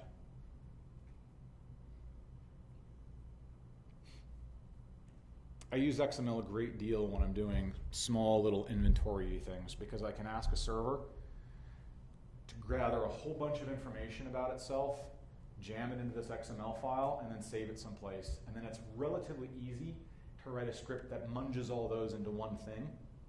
And then I can use that to generate reports off of or anything else in an environment where I'm denied access to a database engine, which is where I would normally want to put that stuff.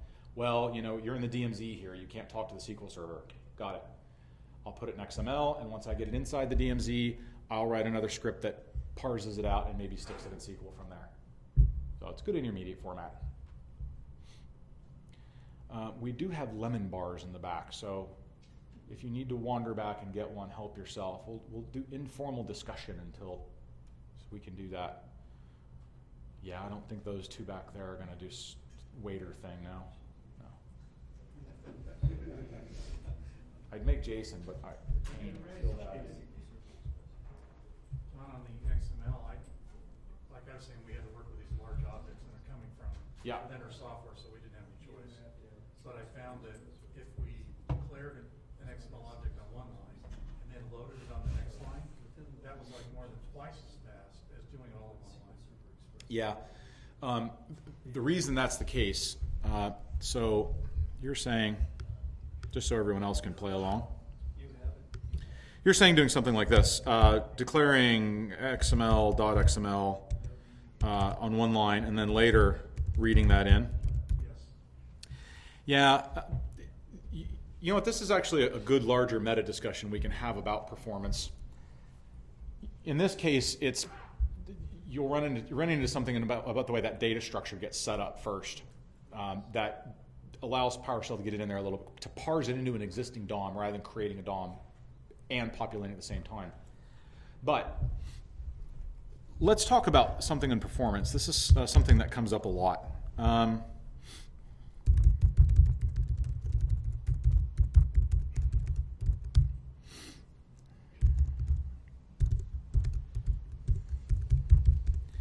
That's not meant to be complicated.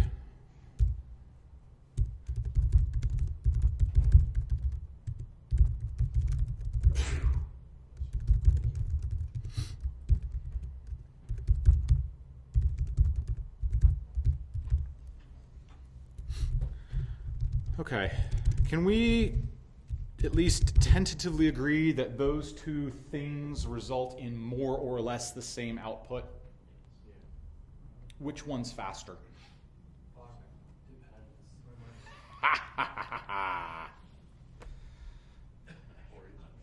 You'll run into a lot of argument, and you'll run into a lot of myth. And if performance matters, measure it, right? You don't know, and we can walk down the theoretical path. In the case of the first one, I'm getting a bunch of processes and I'm streaming them one at a time to for each object.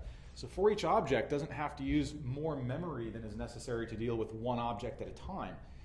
I'm never going to have all the objects in memory at once, because as fast as they're being generated, he's over here dealing with it, right?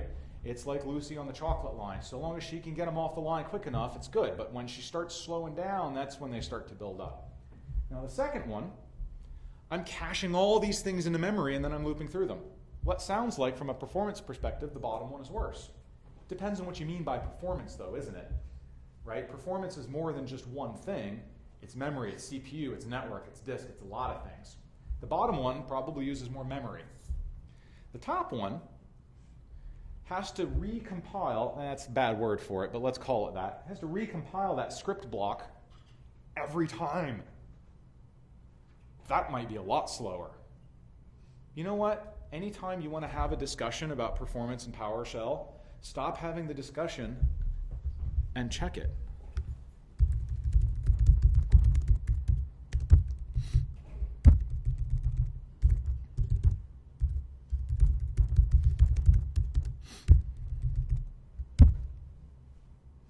That's what measure command does. If performance is important, don't believe what anybody but your own eyes tell you. Don't listen to anybody. Oh, for each object is always slower than for each. Screw it. Depends on the circumstances. And more importantly, how much better? How many of you flew here? Who'd you fly? Alaska. Excellent. Perfect. So Southwest is widely recognized as having the fastest boarding process because they just jam everybody onto the airplane as fast as they can and everybody sits down. Everybody else has assigned seating, just about everybody else, and they play around with different patterns. We'll go back to front. We'll go in to out. We'll go the reverse pyramid method. There's There is a field of study on boarding airplanes. There are universities that have classes on it. I shit you not. This is what your children are being charged money for. The problem is, when you start digging into these, well, Southwest is more efficient. Okay, what does that mean? Well, they can turn a plane in 35 minutes. Your legacy carriers like United take 42. Seriously, we're talking about 7 minutes? That's what we're saving, 7 minutes? Because if we make the airline 7 minutes more efficient, they're going to space the flights that much closer together, and now there's less room for error when there's a rainstorm. So if the efficiency is just that, and that's the thing with this.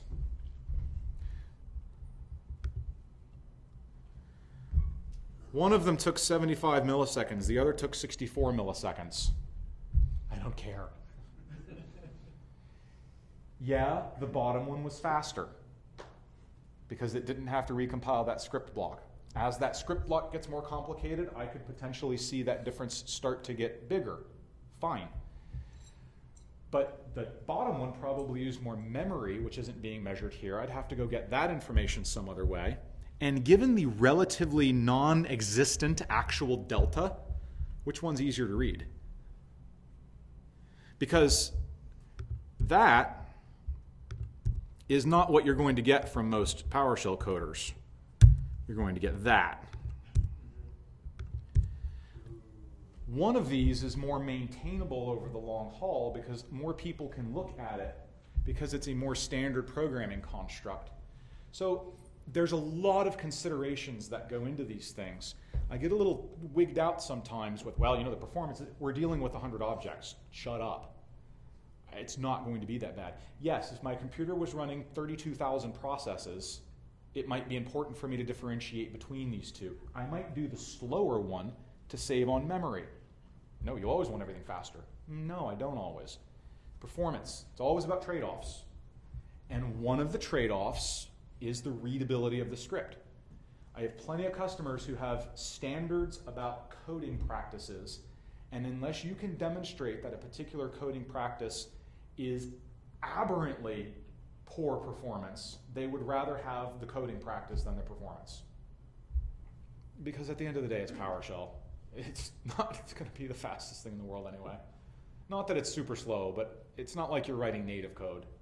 A lot of times the things you're manipulating, unless they're just data in memory, that's your bottleneck. Adding a whole mess of members to a group in AD, you're going to spend more time waiting for AD to Sure. deal with stuff. So if performance is important, measure it, but also measure the importance of the performance against other considerations. Are you just after speed? Are you after memory? Are you after coding practices? Is there some combination of those? What's more important? Measure it and quantify it. Another thing to take into account, because a lot of people will not pick up on this, if you have to pipe something at the end of that command, you can't do that with the second Correct. rich numerator. You cannot pipe at the end of that. Meaning if I needed to take that data and send it somewhere else, I'd have to accumulate it in yet another variable, Right. which is more memory. So there's a lot of trade-offs. There's 50 ways to do everything in PowerShell. No way is ever definitively wrong or right in every aspect. There's always trade-offs. Good? I'd say in PowerShell 3, after running stuff in 2, I had a lot of benchmarks. Without changing any code, I got a lot faster. Yeah, from PowerShell 2 to 3, you got a lot more performance because they rewrote the engine in the dynamic language runtime, which allows it to compile to native more things more easily than it could under the CLR, where it was strictly an interpreted language. The DLR was designed to make interpreted languages faster, Iron Python and those types of things, and PowerShell picked up a lot of benefit from being an in-house language.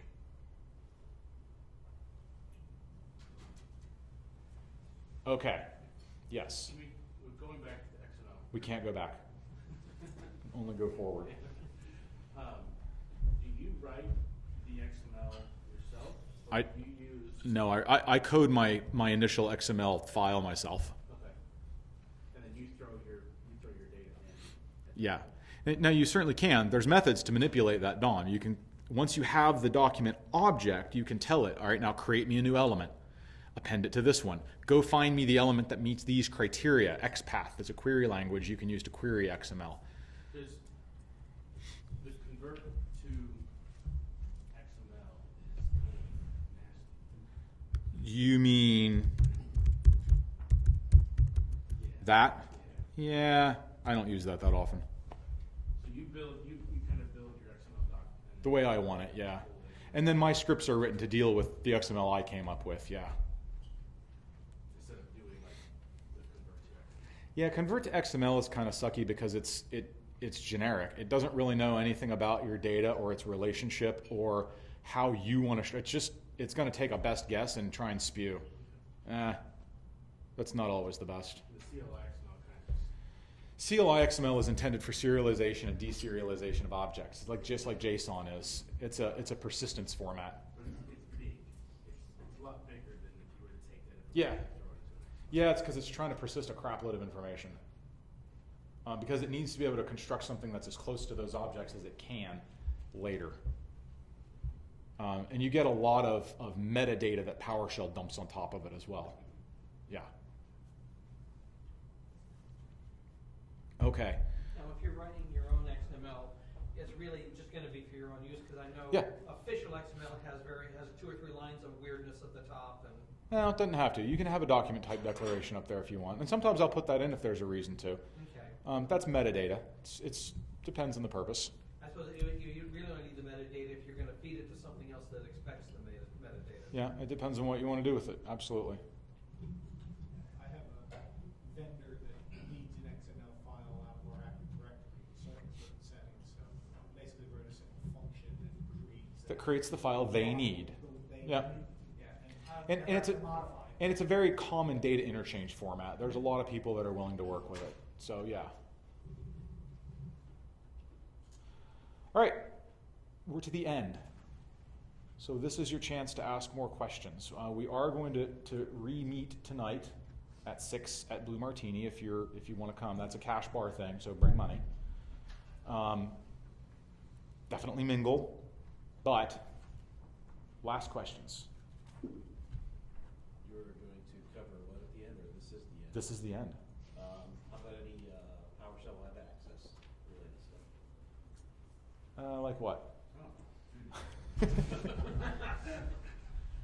Look, it's a feature. You have to add the feature. Then you run the installer that sets it all up. And then you have access rules. What admins are allowed to use this gateway to get to what machines. That's about it. I mean, at a basic level, that's about it. Not that difficult, really, from a domain setting. No, the only goofy part about it is it'll offer to set up. You can set it up with a test cert. That's fine if you're just in a lab and you want to fuss with it and try it out for the first time. When you go to set it up for real in production, have an SSL cert ready. And it's often easier to set it up without that and then use the actual IIS manager GUI to go, because that's easier to generate a cert request with and to attach the certificate and put it on the web. It's just a website. So websites aren't important or interesting. Sorry. Jason. Thanks, man. Stop by my PWA show on Wednesday. Yeah, Jason's doing a whole session on plot. So. Can you touch on PS bound parameters? Yeah, PS bound parameters. Like good practices or patterns to using it? How about not using it? Really? Ever. No. So PS bound parameters happens inside of a function. So one of the things that I've turned around on is if you're trying to support pipeline in your process block, you're doing like for each there. Yeah. And let's say I had 4 other parameters, and I'm trying to see was the username passed or was another parameter passed and take actions differently, but also still maintain pipeline support. Yeah. You can get into that situation when you have multiple parameter sets, especially, and you've got different cases where you don't necessarily know how you've been run. So you do have a collection, just so everybody's with me here, called PS bound parameters, and you can have things like contains key, and this would tell me if the computer name parameter had been bound or not. And yeah, that's a fine if construct to put, particularly when you're in a situation where you've got multiple parameter sets and you need to figure out which set you were run with, and that's fine. What I don't really like to see is someone using that as a switch. Like if there's a force, declare it as a switch, and PowerShell will make it true or false. You don't need to check for the existence of it. It will always exist, and it will be true or false. So I don't like seeing that used for that, because that's what switches are explicitly for. And well, yeah, and then the logic looks a lot nicer. It's if $force, blah, blah, blah. So the logic reads a little bit better. But yeah, in terms of figuring out what parameter set you're in, that's good. The other place you'll see PS-bound parameters is inside of a proxy function. So a proxy function is where you point PowerShell at an existing command, and it writes a function that basically mimics the parameter block of the existing command and then calls the existing command. But then you can go and add or remove stuff. So the classic example is, we don't have an export HTML, we have convert to HTML. Well, I can write a proxy function called export HTML that really just runs convert to HTML and pipes it out file internally. But if I give it a file name parameter, I got to take that off before I call convert to HTML, because it'll explode. So you can do things like PS bound parameters, remove file path. Take that parameter off the bound parameters, and then you could run convert to HTML and splat those parameters in whatever was left so it could run it. So there's a couple of instances where you'll manipulate that collection as well. But yeah, that's how you would, in a multi-parameter set situation, that's how you would see. Again, what I don't like to see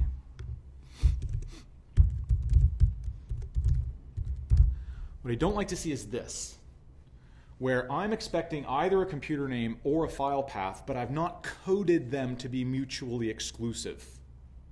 So there's no way for someone running this to know that it's either or. The correct behavior is to have a parameter set name. Is that it, parameter set name? That makes it mutually exclusive. Right, you make this one computer name, and you make the other one another one, so that PowerShell won't allow someone to use both at the same time. Force would exist in both because it hasn't been given a parameter, a set at all. And then you can check to see which parameters. Then you can check to see. And it's either or. If I have computer name, so let's say I had coded file path as mandatory. If I have file path, I don't have computer name. If I have computer name, I don't have file path. Guaranteed, because PowerShell will force it to be that way. And that also helps it. So if someone's using one of the crutches, like get event log has two parameter sets, and they show up in this as separate tabs. So it's really clear I can use list in this set, but I can't use it over here. They're separate tabs. Well, that's how it interprets that. That comes from the parameter set names. $PS command will also show you your parameter set. Yeah, and that's probably a better way. So you've got this built-in object, PS commandlet, and you can find out what parameter set name you were run with. So if I was run with my computer name parameter set, that tells me the entire set of parameters that are available to me. And if you had several parameter sets, then you would build it into a switch block, maybe. It's probably a little more declarative, because what I actually do care about is the set, not so much a particular one. And when you just check for a particular one, you're kind of implying that's the only thing you care about, but that's not quite it. Not bad, but I'd probably rather see that.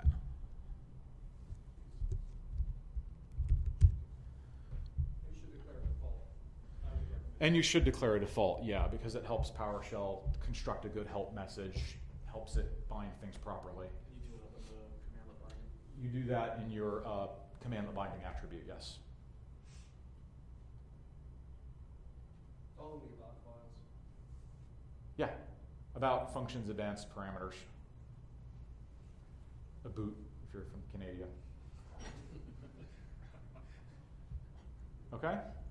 All right. Guys, as I said at the beginning, take advantage.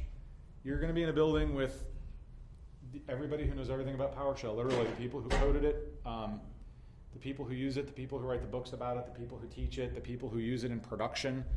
Talk to each other, find out what you do. You know, if you've got questions about PowerShell and you can't get it answered here, it's not going to get answered ever. But you got to ask it. So use the time, exchange business cards, talk to each other, participate in the networking events. Make this, you know, an opportunity, because it really is.